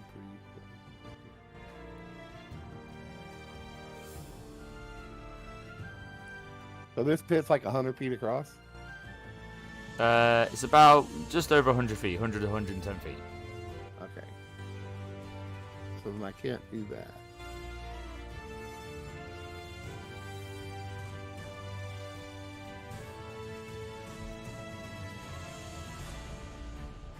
Oh, this is going to be so good when it gets to my turn. It's going to be so good. So I cast that at 4th level, right? It feels like a 4th level, yeah. Oh, I do see it. It's in every. It's actually in every single one of my levels. Fireball is okay. No, I'm gonna go ahead and if I prep the dagger but don't use it, do I lose a charge? No, I can. Well, well, you can't ready an action because you've already used an action, so you'd have to get the dagger out and stuff on your next turn. You'd have to wait till your turn to do all that. I actually have it in my hand to charge. At the moment, no, because you cast a spell, so you'd have to have like your hands free. I mean, well, how does it activate the blink? Like, so you would have to. I'd say on your turn, you can just grab it as a free action, like it doesn't cost you anything just to grab it and get it ready. You have to spend a bonus action to activate it. Well, actually, no, you could. No, never mind. You could, yeah, you could get it out now because I realized you haven't spent a bonus action. So, yep, you can get it out and go poof and cast it ready. But I mean, even so, couldn't I like activate the charge while it's still sheathed and then pull it and throw it? No, you have to use a bonus. Yes, you can cast the bonus action to activate it. Yes. Right, even though it's still in the sheath, I could activate it with my bonus action. Yes. Right. Yeah, that's all I was doing. But now, if I do that, do I lose the charge if I don't use it? You would have to use. Oh, Ezekiel, we can't hear you. You lose. I don't You attack with lose. the turn. I lose the charge until. No. You lose the charge if after you hit something, if you don't hit something when you throw it. So you can use your bonus action to activate it. Stays charged until you throw it. It'll stay charged, and at the end of your turn, if you haven't hit anything with it, you'll lose the charge. So if I'm just doing it as like maybe if I want to throw it, but then I change my mind. So if I do that, I'm going to lose the charge if I decide not to throw it, right? No, you just keep the charge. You'll keep the charge unless you throw, like you go to attack with it. So it will just stay there. So you could just activate it and it will be there ready. But then as soon as you go to use it, and it admits you have to hit something. You have to hit something. You have to use it for it to lose its charge. If you don't use it, it just keeps its charge. So I could get up in the morning and charge the dagger and walk around with it charged all day? Yeah. Yes. As long as you don't use it. As long as I don't. Well, I didn't. Okay, that's good to know then. So I'm going to go ahead and charge it as my bonus action, I guess, and not draw it. So you charge up the dagger. Yep. You start seeing like a dark mist kind of forming around the blade of the dagger and the hilt. So that'll be your turn. Now we move on to Ragnar's turn. Ragnar is going to move, if I can get on the right tab. Here we go. Yeah, Ragnar is going to move.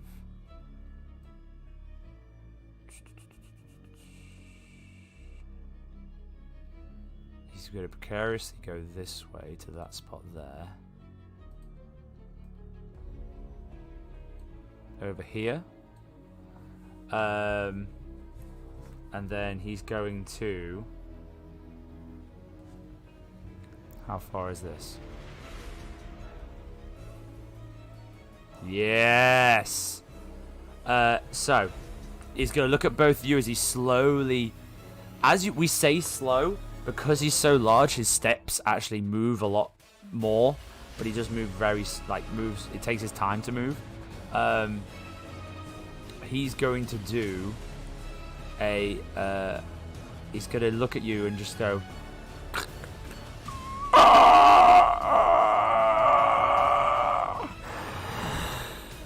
And the black smoke that's coming off him filters out of the mouth now in a whirling vortex towards you.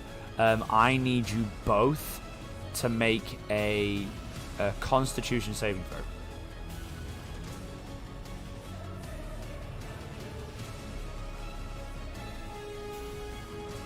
Does a 24 save? 24 does save. And I got a 15.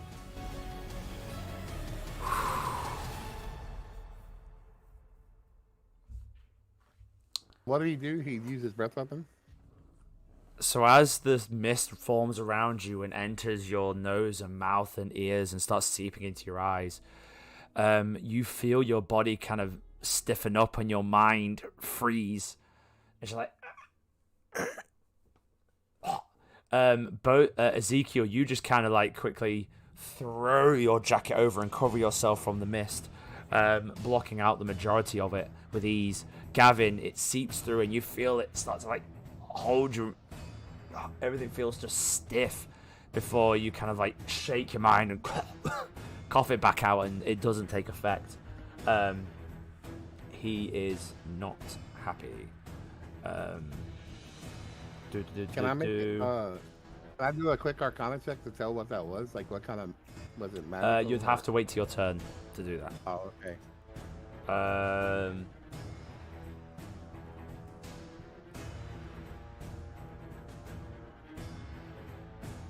Each creature at the start of his turn.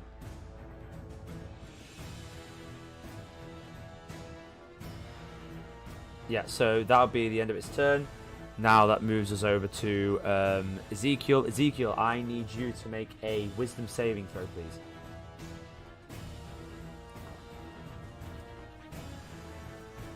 That was a 15 save? I hate you all. Yes, you feel as with him being in such close proximity to the creature, as you look deep into the eyes and the face, you just feel like it jitters and rocks and shakes in your mind, and the images are seeking into your brain and burned into the back of your eyes, and you feel like something's pushing you back, and you just want to get away from this thing as it gets closer and closer. But luckily, you kind of shake it off and go back to seeing this creature to what it is, and there is no effect. So it's now your turn. I'm gonna throw a web on it and try to restrain it. Go for it. So the web is a range of 60 feet. He's in 60 feet of me. Mm-hmm. The web just is an instantaneous thing. It's a concentration spell that I have to make. So it's already on him. I just throw it on top of him. And on his next turn, he needs to make a dexterity saving throw. Or be. You good? Sorry, I was trying to mute that before I sneezed. Sorry, I guys. was like, what would remind me what happens?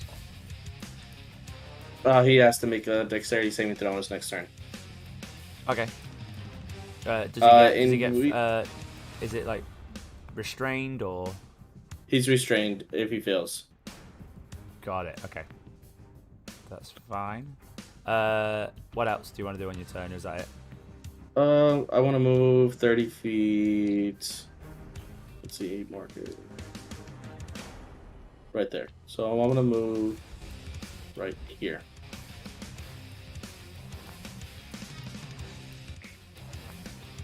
And that'll be it for my turn. And I guess we can... Do you mind if I put like a little... Oop. Too big. Stop. Delete that. Too big. No.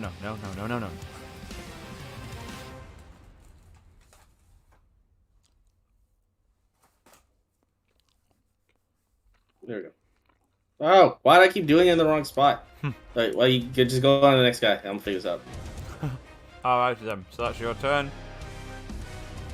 Next, we move on to Gavin. Gavin, what would you like to do? What is that big purple around him? I missed something. That's web. So he's cast okay. web there. So he did web him, Yeah. Yes. and he's held right now. No, exactly. on his wait next until turn. it's saved for it. I'm sorry. Alright. He's got to wait till his next turn, and then he'll make a saving throw. So in the meantime, he's held. I thought you made a saving I'm throw. not held. This is. Think of this as one round. All this is happening at the same time. So while Ezekiel is casting the spell to cast web, you're going to do something. I'm doing what I'm doing, and then he's got to make the saving throw when it's his turn. But, Yeah. So he's not held. He's in the Right now, held. he's in the process of being held. Now it's your turn to do something. Because when he's held, it's a crit, right? Not necessarily. Well, It depends on what it's it's not a like. crit. Whether it's like restrained or something. It's restrained. I can look at it real quick. Restrained. The restrained creature's speed becomes 0, and it cannot benefit from any bonus to its speed. Attack rolls against this creature have advantage, and creature attack rolls are at disadvantage. Now, the creature has disadvantage on dexterity saving throws. So that's all that's going to happen to it on its next turn. If it's restrained.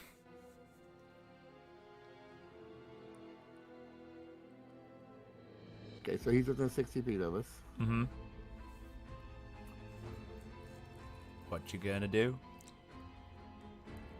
Bring it. Bring it. Whatever it is, I want you to bring it.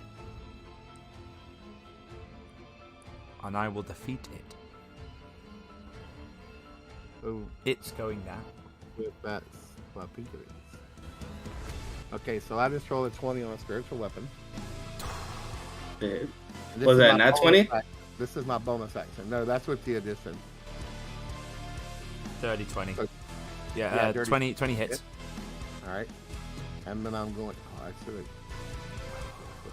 cast that, so it takes away my spell slot. And then the damage for that is. Oh, come on. 13. That's not bad. 13, 13.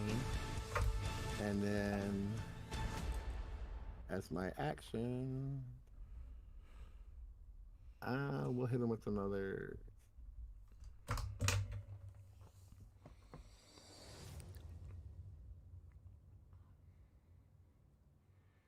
It's nice that we're gonna go more than 2 rounds. Sorry. No, I mean like without me dying. I don't know yet. Like I got a plan for you. Just got to see if it works. Oh, I've got a plan as well. Oh, that's cool. Okay, so I'm out of 4th level. So we'll just cast Fireball. No, you're gonna get rid of the web. What? Fireball, get rid of the web? Yes. Okay, I don't so know. I could take it as that he said it already.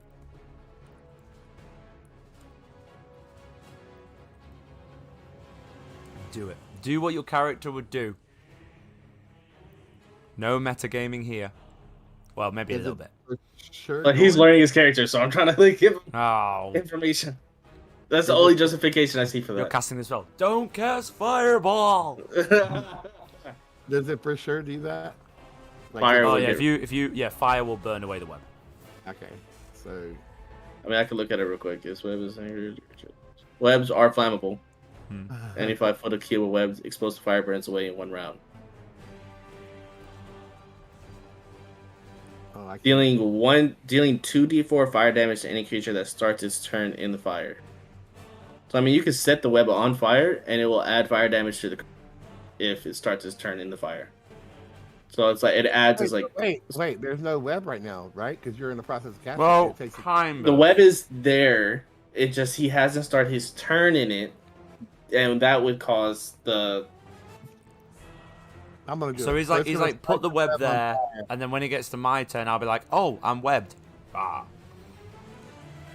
And then you'll take fire damage from it as well, right? Yeah. So if you cast fire in it now, I'll take fire damage from it, and from your we're gonna- fireball. If Oh, no. you hit me. I don't have to hit you with fireball. It's automatic hit. Oh damn it! Oh no, it's a dexterity saving throw, isn't it? You gotta save. Because oh no, it's not the start of my turn, so it technically doesn't count. No, wait, I failed in the web anyway. Never mind. Wait, so what's the web? It's Well, you gotta take a save against the fireball, which is 16. yeah. Come on. Dexterity saving throw. I'm getting new dice. 4. Failed. All right. Well, it's 28 damage this time. I didn't roll it. Okay. Okay.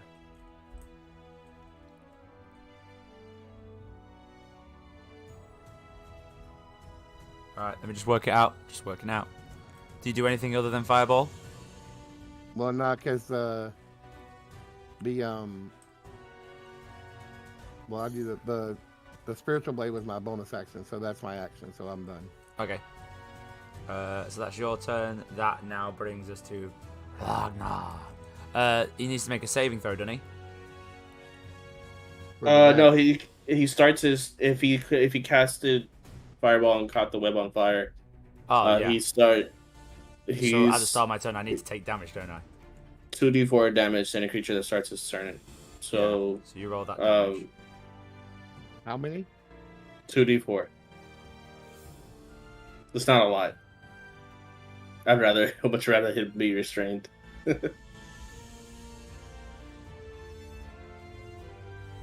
How much was it? 2d4. Yes. Oh, so I guess I'll roll it. Yeah, you roll it because it's technically your web. So I got 4 on both of it. 8. 8. Mm-hmm. But now he's not restrained. God dang it. As you cast all this and cast the web on him, and then it burns, you can see the bones are seared and the tendons are snapping, and you hear like it's still walking towards you as if unfazed. Maybe he has to get it all off him. He's gonna take fire damage again next turn. No, the web is gone. The web is gone. The web is gone. The fire, it's like I take fire damage, but it's so brittle it can't restrain me or anything like that. So I just And he can't. I guess the web wouldn't. It would burn away, so there wouldn't be any fire left. It's like he's gonna catch on fire because he's all bone. no, yeah. Well, he took fire damage, but the web is gone now. Yeah. But I mean, like if you like had something on you that was on fire, you continuously take fire damage, so you quench this flame or until you get it off of you. Like if you're standing in the fire, you continuously take fire damage, unless. Yeah, but I I'm mean, yeah, that's leaving it doesn't. Yeah, he's But that's what I'm basically. saying. The web burns away, so he's not got anything on him that's going to maintain the fire. No. It's not like he has clothes that are going to take a couple rounds to burn. Yeah, it burns away in one round. Not quite.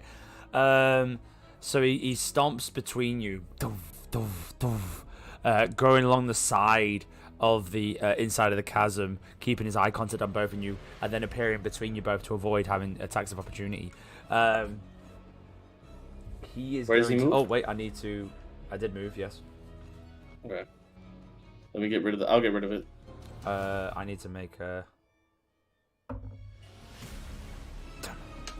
Okay, doesn't get his breath weapon back. Okay. So he's going to make. He's going to do a multi-attack. He is going to do 2 attacks against.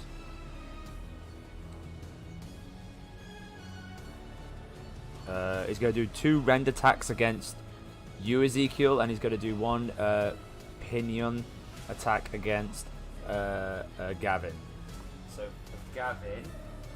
Hey Tony, check Discord. Gavin.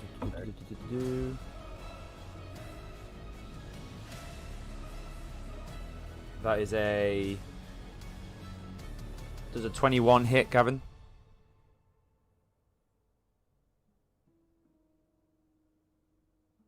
Gavin.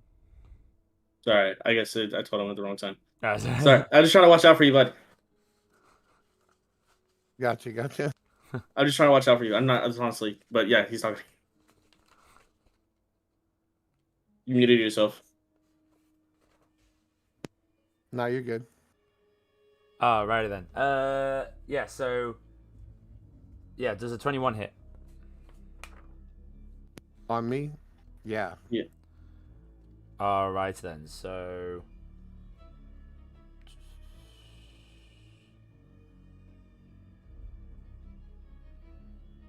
I need to do 2d6. Sorry, there's a lot of math going on. These descriptions on the attack. Oh, a 5 and a 6. Beautiful. Wow. So that would be 16 points of piercing damage. Jesus. To you, Gavin. And your restrained gun has 2 pins, each in which can restrain 1 target.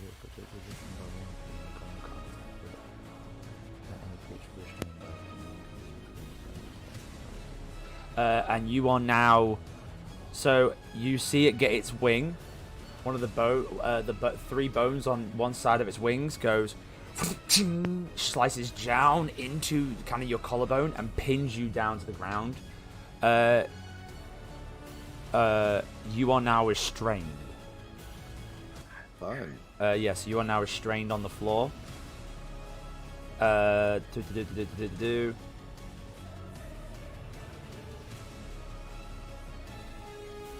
And then it's going to do its 2 rend attacks against you, Ezekiel. Yeah, go ahead. Which is 20. 20 hits. Oh, damn it. And nat 1. So nat 1 for damage? A nat 1 for a hit. Oh. So no, definitely doesn't hit. So that means this one critical fail? Yeah, so one of them hits. And shouldn't something happen for like a critical fail? It just doesn't get that attack at all. Forget any bonuses he has to any of his attacks. Okay. If it's like +9 to hit, if you get a natural 1, forget all that. So okay, I see what you see. Okay, I see. Yeah. Yeah, I was trying to milk that. A nat 1's a nat 1, right? So that is nice. So that's 15 points of piercing damage. Okay. As well as 2 points of necrotic damage. Is necrotic poison? Because I have resistance. No. There's necrotic and poison are 2 separate things. Oh, you're right. Sorry. Alright. Yeah, so there's that. And he's kind of bearing down on both of you as he's pinned you down with one of his wings. Gavin and Ezekiel, he's kind of like looking at you, tries to bite you with the large beak that he now has. Yeah, so now that takes us up to Z's turn. Z, I need you to make a DC 15 Wisdom saving throw. Wisdom saving throw? Wisdom saving throw. It's alright, I got a 22. 22, you're fine. Again, you feel the kind of like... My wisdom is my highest thing. Yeah, I picked the wrong one for this. Okay. Is it my turn? It is your turn, yes, but you successfully saved, so nothing happens. So I'm gonna move right here. I'm gonna try to hit him with the oath bow, but I'm gonna expend a grit point to do forceful shot. So let's hit first, and then I'll tell you what forceful shot does. Okay.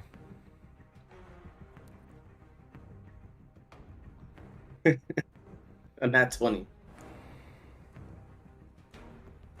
So let's go. Let's go forward with this. All right. All right. So let's do damage first, and then I'll tell you what forceful shot does. So 6 plus 3d6. This is gonna be brutal.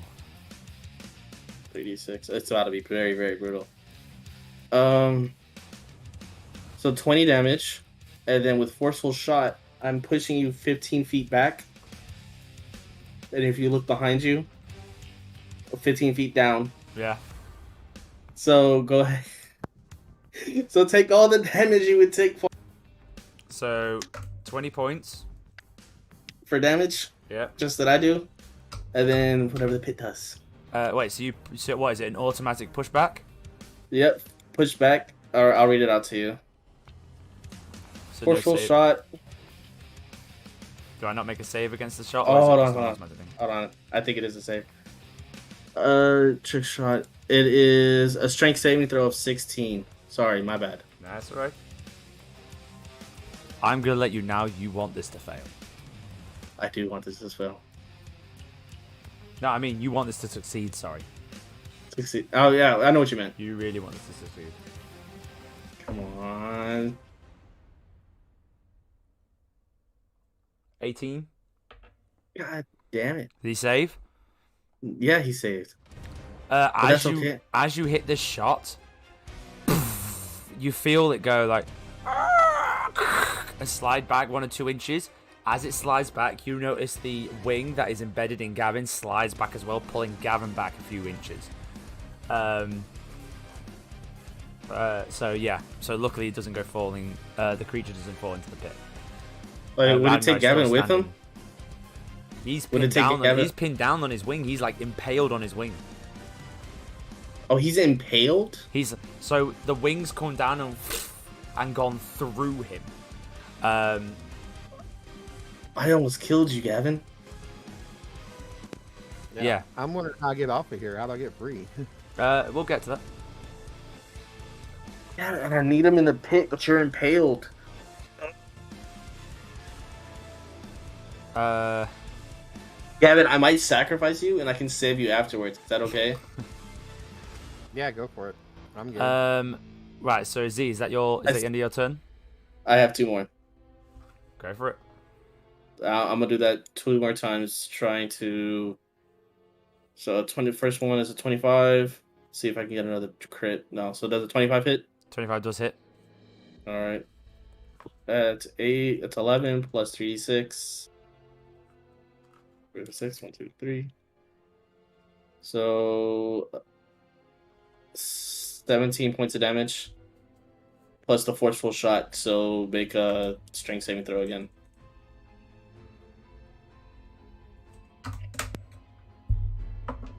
I have healing potion, so I can save you. 17. 17 damage plus the forceful shot. Oh, you rolled I a 17? rolled a 17. God dang it. I need you to fall. All right, one more time. You see both Gavin and Ragnar slide back just a little more.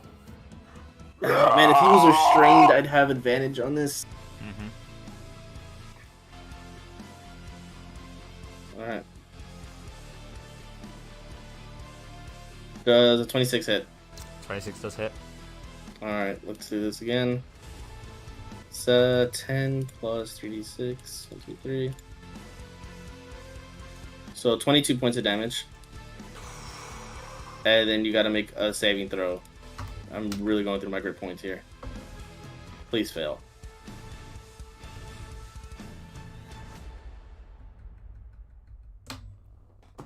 With a +5,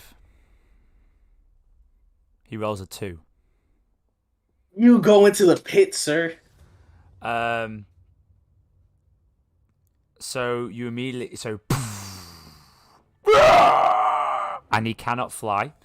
So he immediately falls down 100 feet, which is 10d6 of falling damage, which will be bludgeoning damage. So if you bear with me, I will go grab my dice bag to get more dice. Gavin, I'm gonna save you, okay? So one. Hey, it's all good. I'm gonna save you, promise. We got like 3 superior healing potions. Oh yeah. Like as soon as you get out of there, I'd like throw one of those back. 5, 1, 2, 3, 4, 5, 6, 7, 8, 9, 10. Right. So, that is for falling into the pit. I'll just move this microphone out of the way.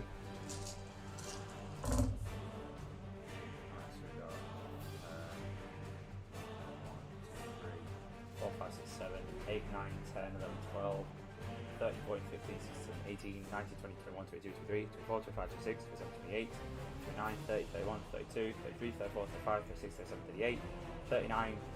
That's 40 points of bludgeoning damage for the fall that goes both to Ragnar and Gavin. So How you looking, Gavin? Gavin, you take 40 points of bludgeoning damage, as well as... As well. 12. This will be the kicker. I need 2 more d6. Oh. I wish you weren't impaled. If you weren't impaled. Yeah, I wish I weren't impaled too.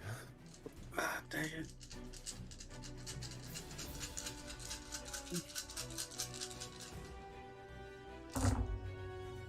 That is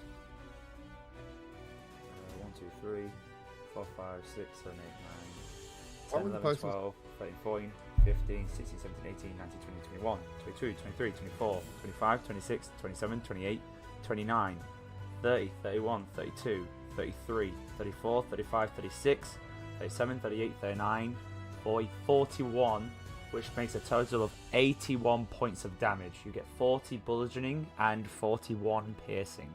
You're definitely down, right? Oh yeah. All right, I'm coming for you. What's your maximum hit points, by the way?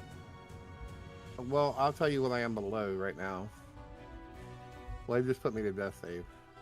My maximum hit points was only 82, and I took the other attack when you impaled me, so...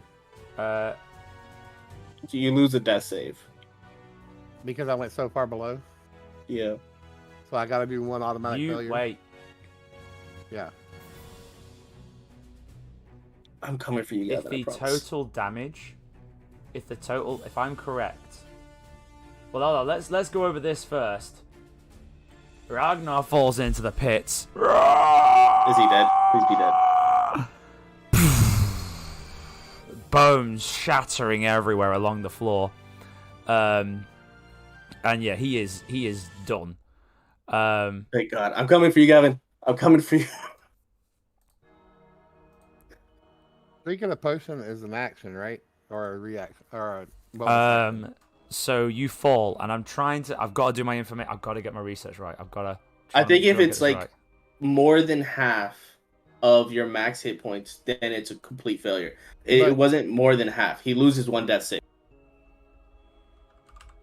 It has to be more than half.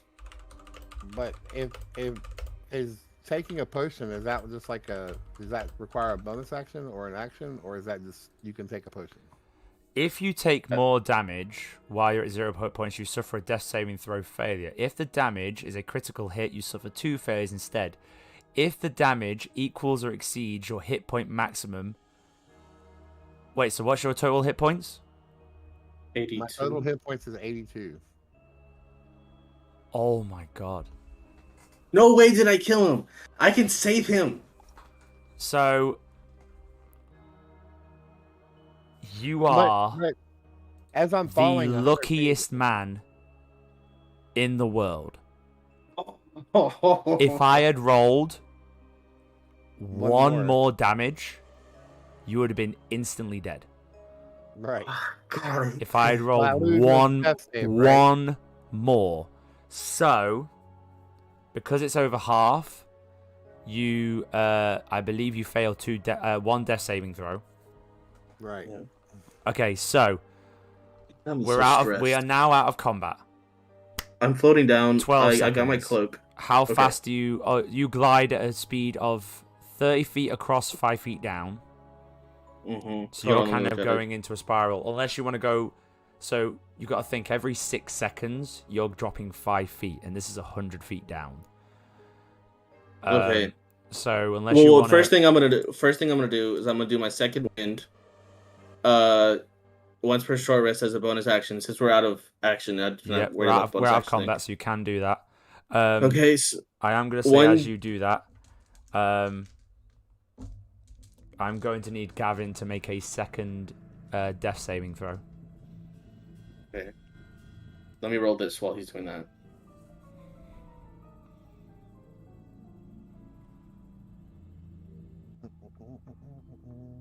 No, Gavin. What did he roll? No, Gavin. No, Gavin. What is this death saving throw again? You roll a d20.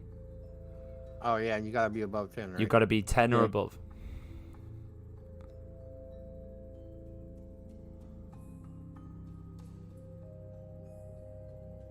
All right. That.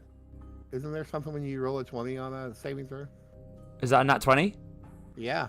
That's 2 successful saving throws. So you need 1 more success. And then 1 more fail. So hold on. So that's your death saving throw. 2 more fails. I only have 1 fail right now.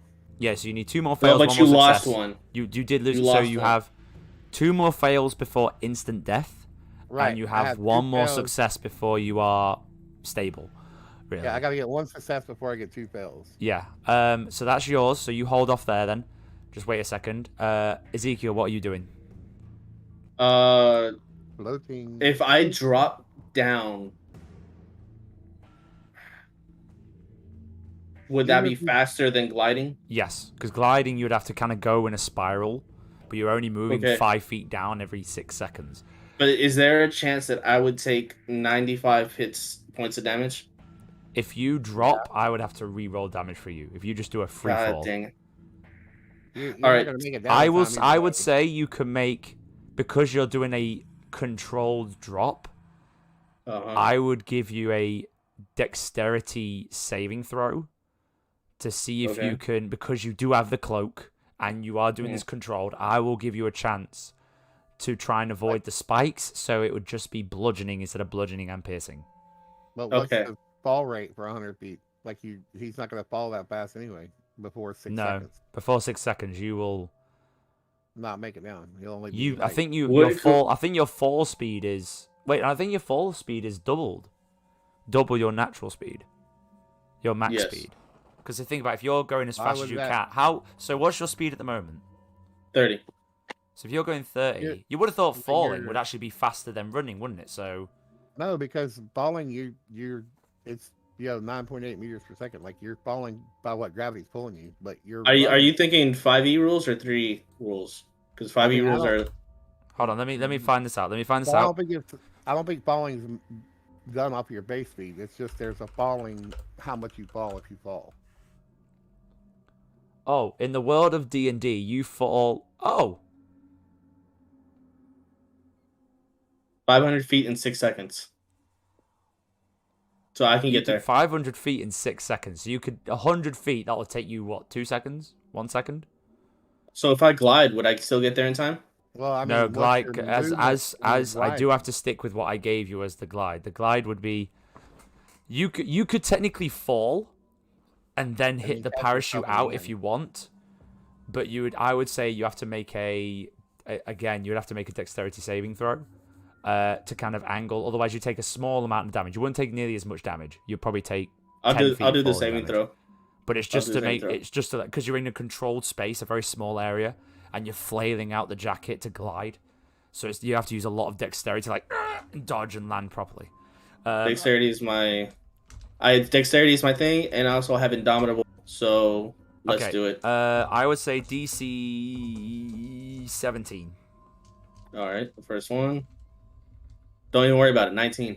19. Excellent. Right, you somehow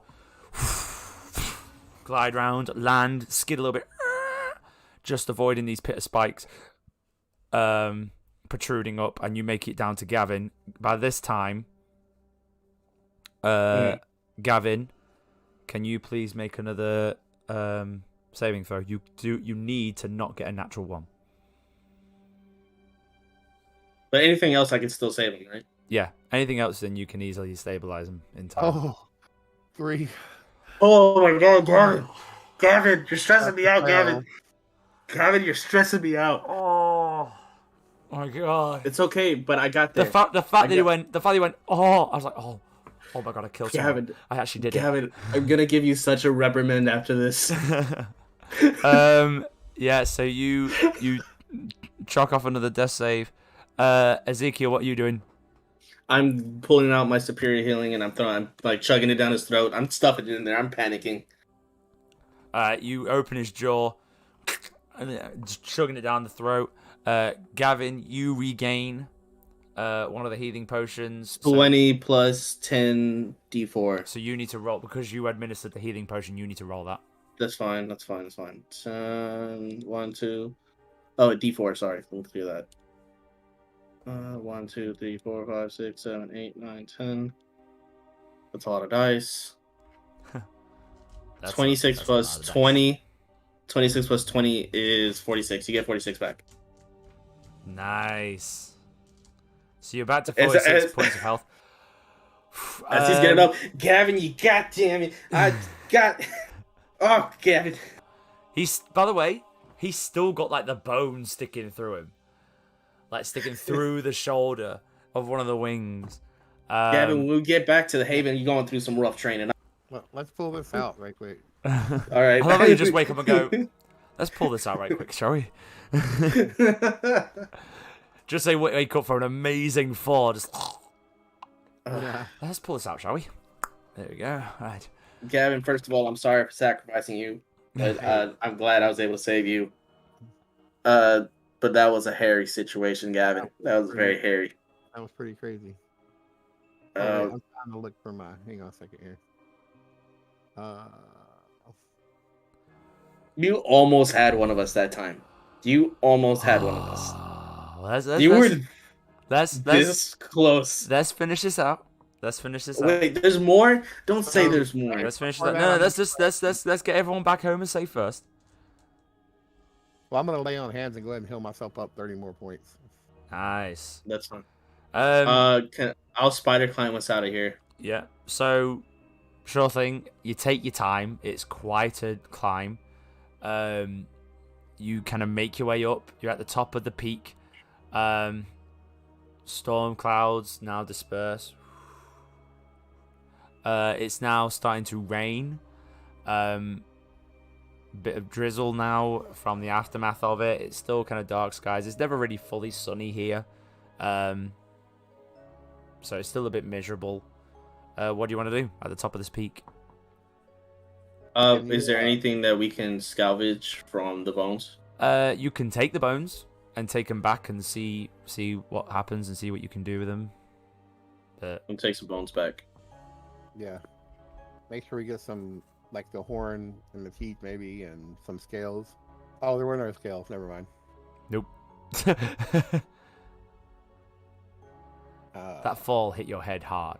Let's get some scales. And you know the thing is, if I had kept the blink strike, I would have gotten down there way faster. Oh yeah. Oh, yeah. You could have just gone. Well, I had it ready, and if I hadn't have been, if it got back to my turn, I was gonna like get throw it somewhere and get unstuck from him. But I didn't even think about it. I was like, how am I gonna get off this thing? Like, wait a minute, I have the dagger. I can just throw it over there and blink to it, and I'll be unstuck. Yeah, that is actually a very good point. But we'll go over that at the end. So, how do you get down? Hey, can we just we parachute down, like we jump off and base jump, and I just hold on to your belt, like climbing up? Yeah, You can do. You can. So I'm okay. So I'm picturing this now, like you're holding your jacket going out head first, and he's just holding onto your belt like a paraglider, just like Yeah. Because of the added weight as well, you will drop 15 feet for every 30 feet you travel forwards. So it's not a perfect glide. It's quite a sudden. So you're gonna hit the ground quite quickly. Not too quick though. It's still. I would say you're still able to control it as you make your way back down to the town. It gets a bit muddy. The public are there, and they're still fast asleep.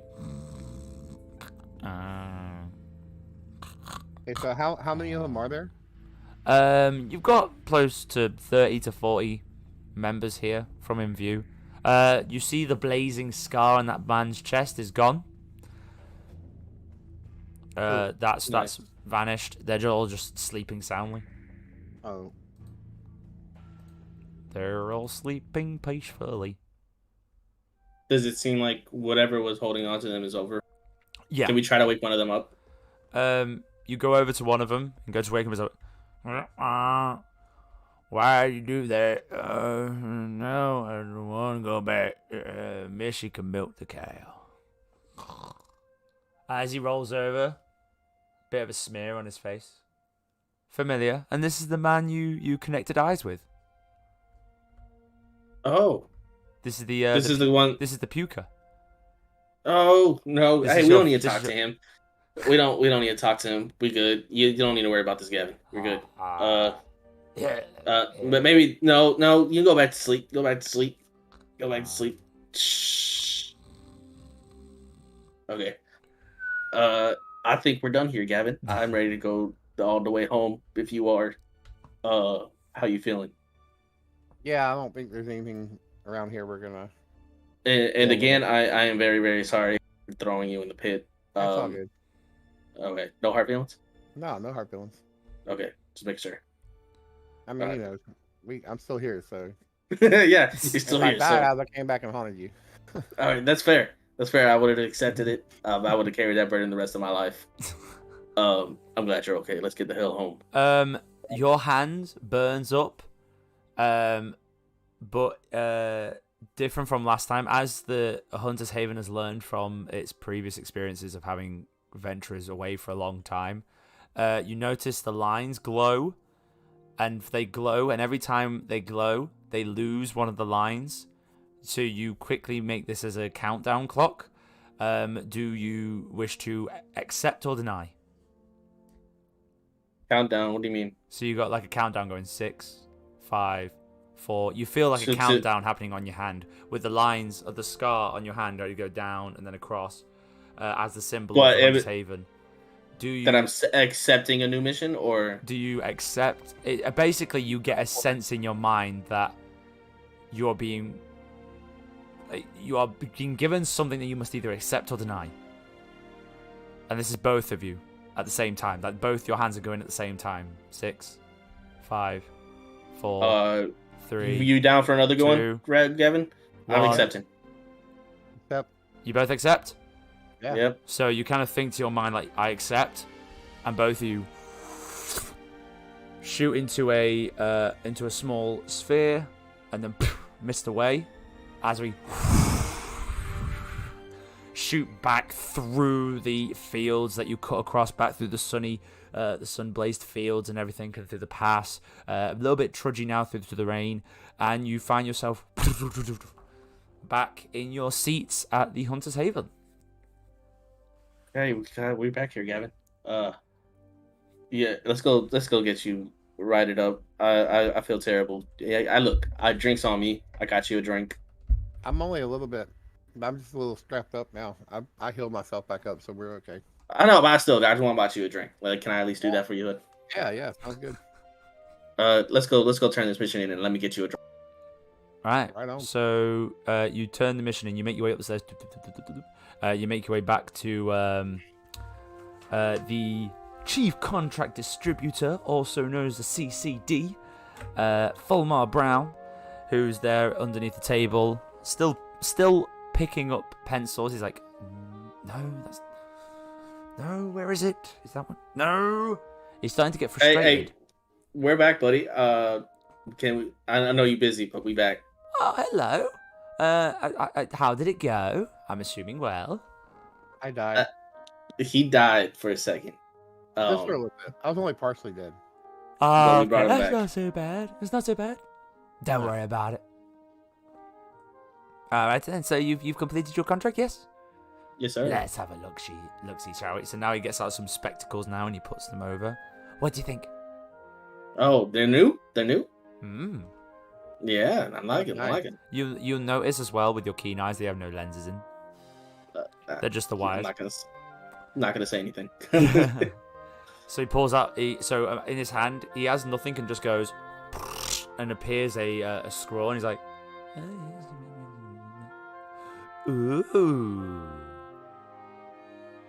Oh, tried to fight an old foe, did we? He tried. Sacrificed. Oh. I don't want to use the word sacrificed, but it was coincidental that he happened to be impaled. I hadn't noticed yet. Look, I sacrificed it. I'm sorry. I'm buying like 2 drinks. Hey. Look, I'm getting drinks for me on me the rest of the day. Doesn't bother me. Gets the job done. Killed. Left the burn. Okay. Done. Excellent. Right. Have a good day.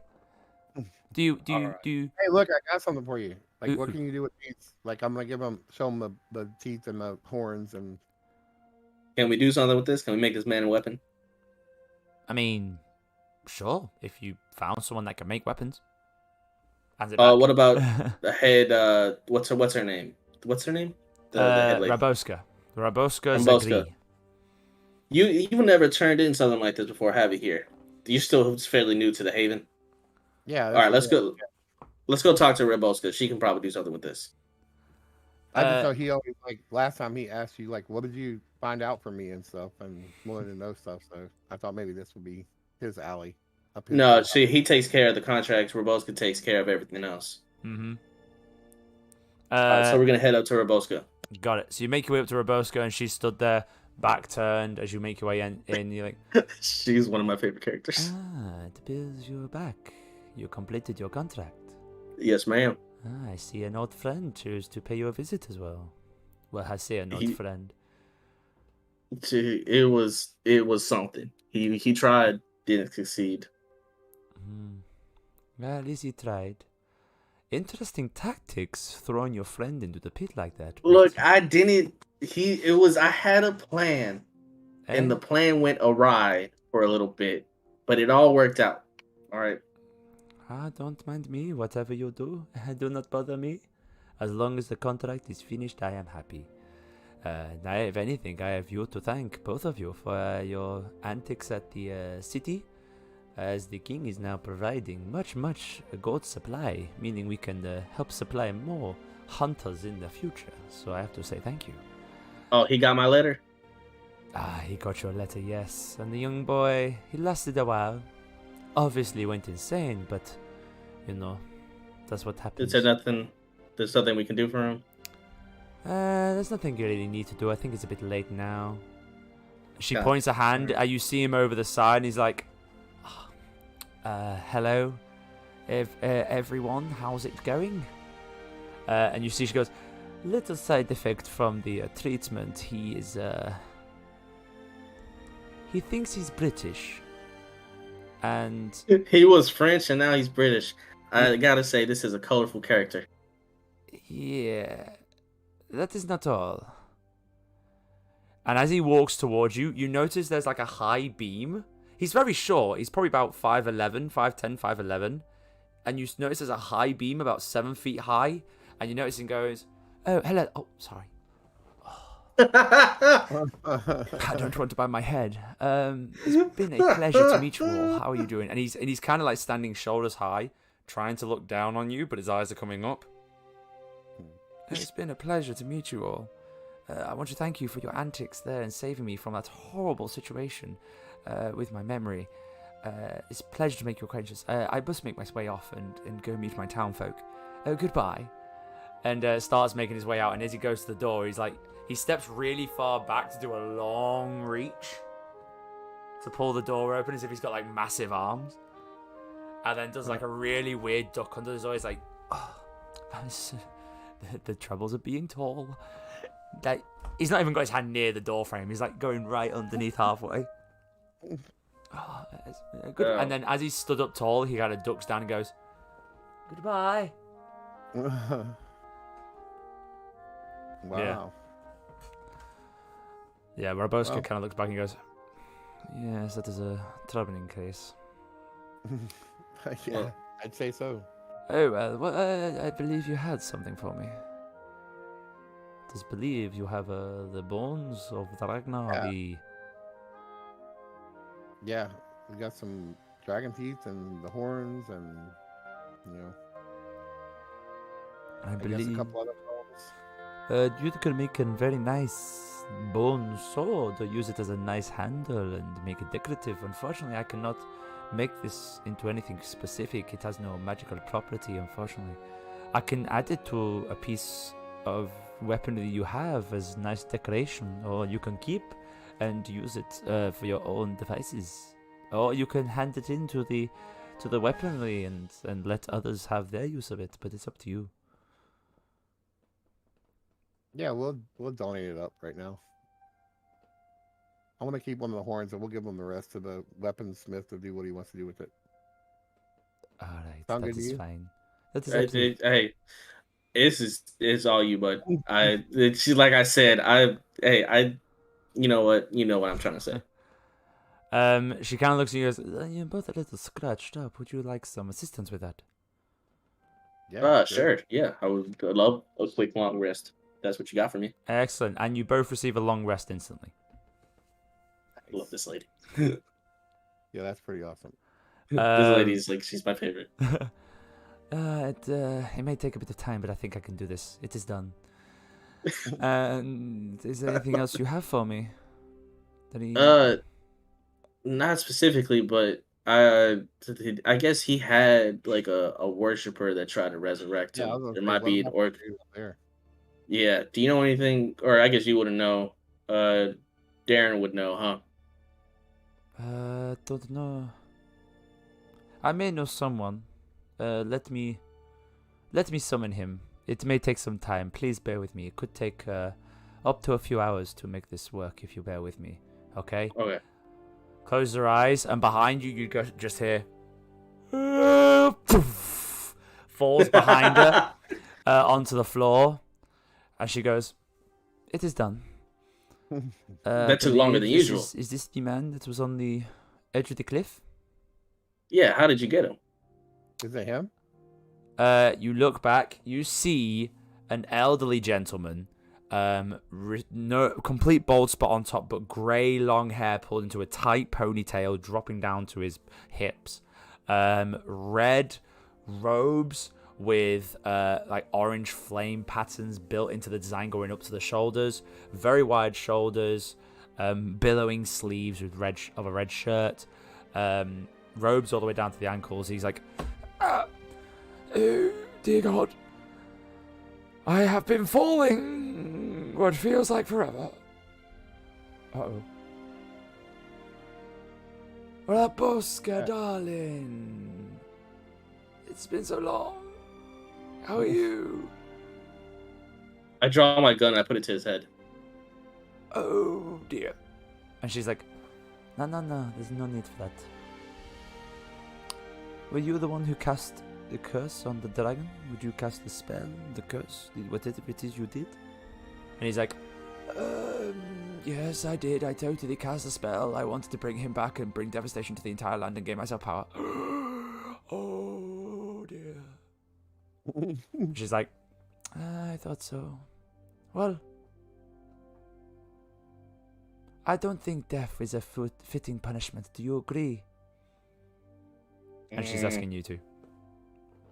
It's taking everything in me not to shoot this man in the head right now, so you better have something good. Are you aware of portals? Glyphs, I am not a... sigils that allow you to transport from one location to another in rapid speed. Yeah. Sure. Okay. If you bear with me, this may take some time. Please bear with me. She closes her eyes. All you see underneath him is a... this deep blue pit, like sparkling circle under his feet that clears way, and a following blue circle that appears above his head. And you see, he goes like, "Oh, not again."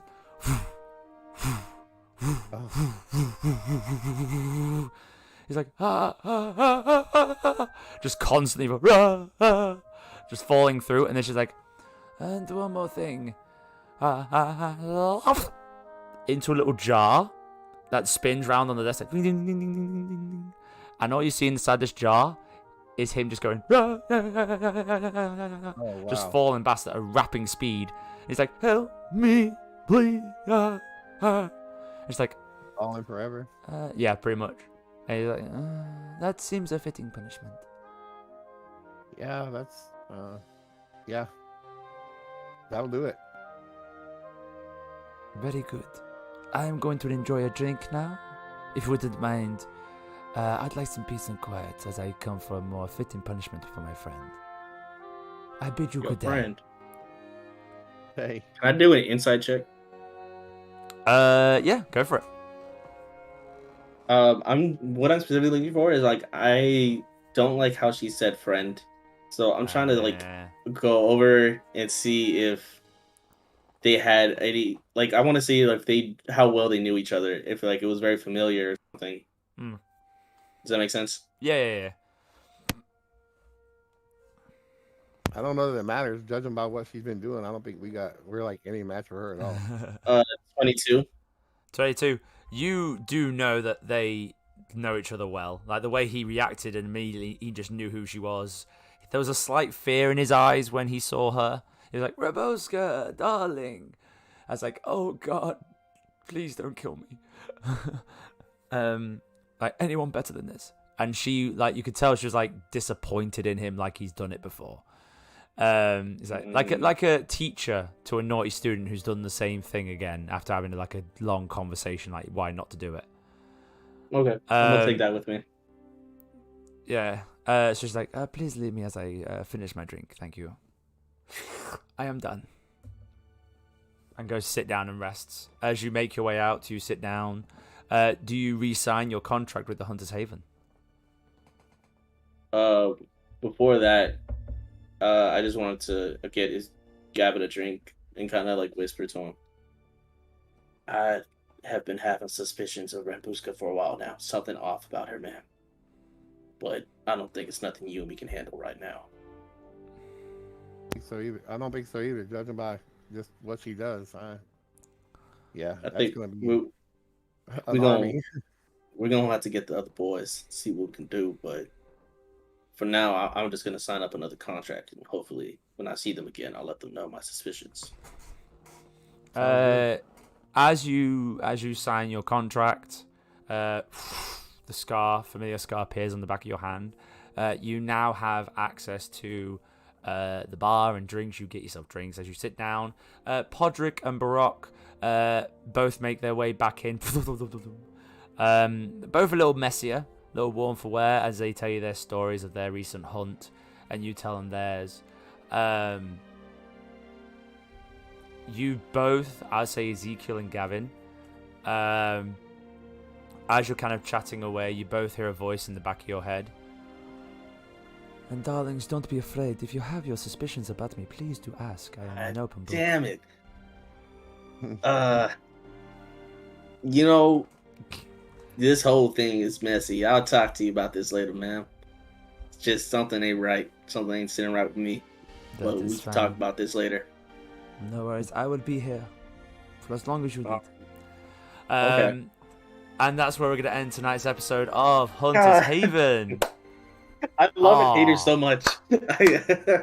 She's my favorite. She's one of my favorite. She's a long-term character I'm currently working on now. She's giving me final boss vibes, and I don't like it. Oh, you have no idea. I mean, she's given us the opportunity to build ourselves up to that. So, Gavin, again, I'm so sorry for sacrificing. Oh, sometimes things get messy. You gotta do right. what you gotta do. Can I say what my plan was real quick? Go for it. This is your time to talk. Well, go. So my plan was to restrain him, get behind him, and throw him into the pit. That was my whole plan. Yeah. Yeah. I felt like I didn't want to cast a fireball, but I had already said I'm casting fireball, and then it's 100% fair. I was so scared when he got impaled. I was like, no. I knew that he was going to go in the pit again. I thought this would be fun. I know he's going to go in the pit, so I'm going to have someone that could really do against it. So, I before I did the fall damage, I did a quick roll. And the idea was that he would use his wings to go think and basically wedge himself inside the pit, so he wouldn't fall, but he'd be like kind of stuck there and then have to spend a turn climbing out because he can't fly. Kind of like spider claws. Which as soon as you said can't fly, I was like, oh, he kind of would have ended awfully for Gavin, because that means I would have thrusted Gavin full force into a jagged rocked edge. And then if you would try to, so here's the thing. You know the breath that he did? It was petrifying breath. So if you failed the DC, you would have taken 10d6 poison damage. 10d6. And you would have been restrained. So I was right to end that as fast as possible. Yes. And okay. Then so if you failed that, you would have been restrained, and you would have taken the 10d6 poison damage. And then, at the end of your next turn, if you fail the saving throw again, you are petrified. Oh, so I had the right mindset. Yeah, so the fact that you both passed that annoyed me.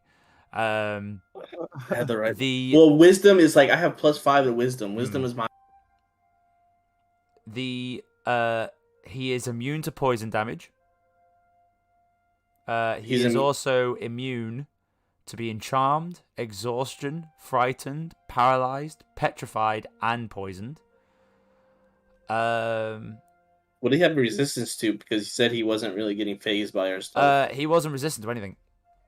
Oh, so it was just the fact that he takes damage, just doesn't feel it. Oh, kind of thing. So it's okay. like, that's what I was trying to say. Like, he's still taking damage. Like, ping, bones are breaking, but it's like you played that off well, because I thought, oh crap, he's getting resistance.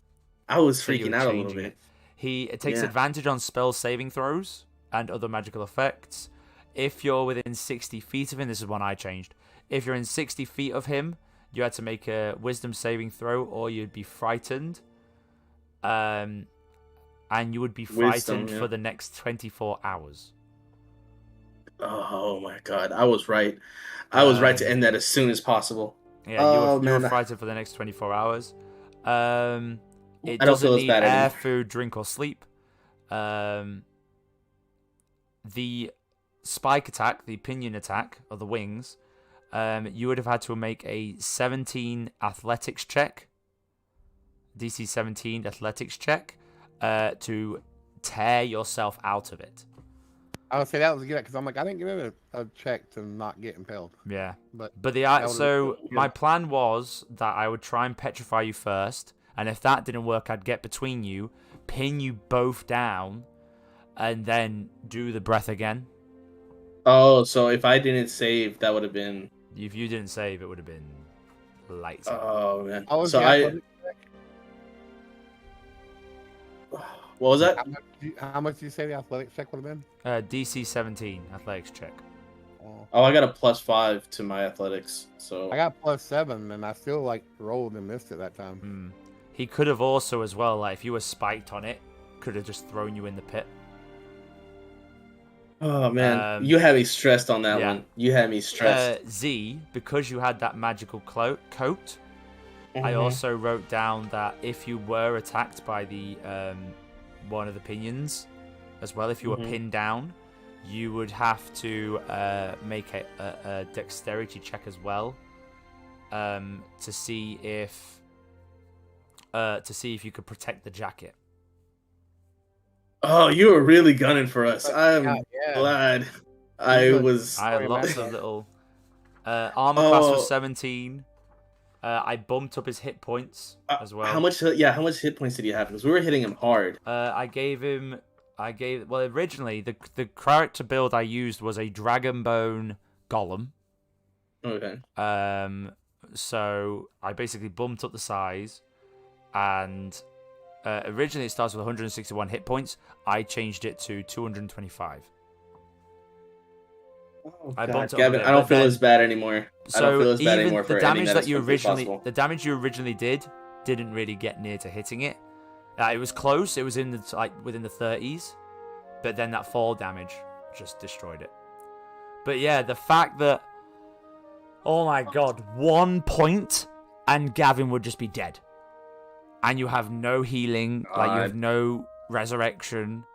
That's what I was thinking when you were like, he's like, I'm like, well, there's a point where you can't, but whatever, we're gonna go with it. But I was thinking but then it well, it was either that or continue to risk all the stuff that he had planned. Yeah, well, I had was he considered undead? He is considered. Because I was gonna ask about that but I never got back to my turn because it would kind of cast as undead, yeah.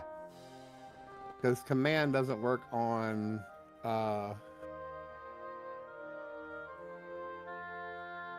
if it's undead, it doesn't work. So I don't know if it would have worked on him or not. Well, it had to, because that's how he was doing it to others. But if your thing is specifically for undead, it wouldn't have worked on him. Well, no. I have command, but command doesn't work on undead. That's what I'm saying. Like, it has to be like command undead to work on. That's what I'm saying. Yeah, so the dragon, it wouldn't have worked on the dragon. Command wouldn't have worked. Well, I could have cast it on that guy. But the guy was gone. Undead. They were just charmed. No, I meant the guy that made the dragon come up. Where did he ran away after? He got hit, but you can work out from the fact that when he got hit away, and then Robosco pulled him. Essentially, she's done some kind of powerful magic where she can grab him from a certain point in time, and then continue it in another, in that area. So you missed that. He got knocked off the mountain. He got knocked off the mountain. Yeah.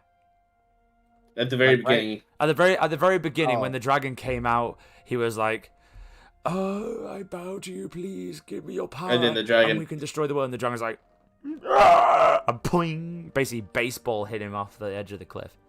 He was like, control him. "Oh my god!" No, he was gone. Yeah, he was gone. That's where we're gonna end tonight's video. Thank you everyone for watching. Well done to Ezekiel and Gavin for surviving. Barely surviving, as it's gonna get tough, but you both survived, so you can now take another level in whichever class you find relevant. As these creatures are gonna get harder and harder, maybe you'll find one creature that truly brings an end. No one's going to hit the wall of the fallen yet in our Hunter's Haven. It's getting there. It's getting there.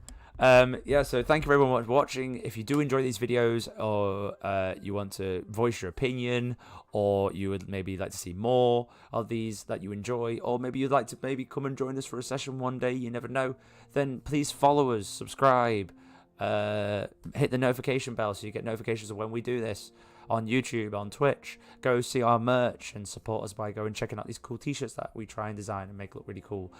You can now buy your have I told you how I got this jacket from the store. That's great. Yeah, so we now have a did I tell you how I got this jacket from Ezekiel Holiday himself in store, so please go check that out. Thank you very much for watching. Say bye, hunters. Bye, hunters. And we will see you another day. Bye. Oh, God.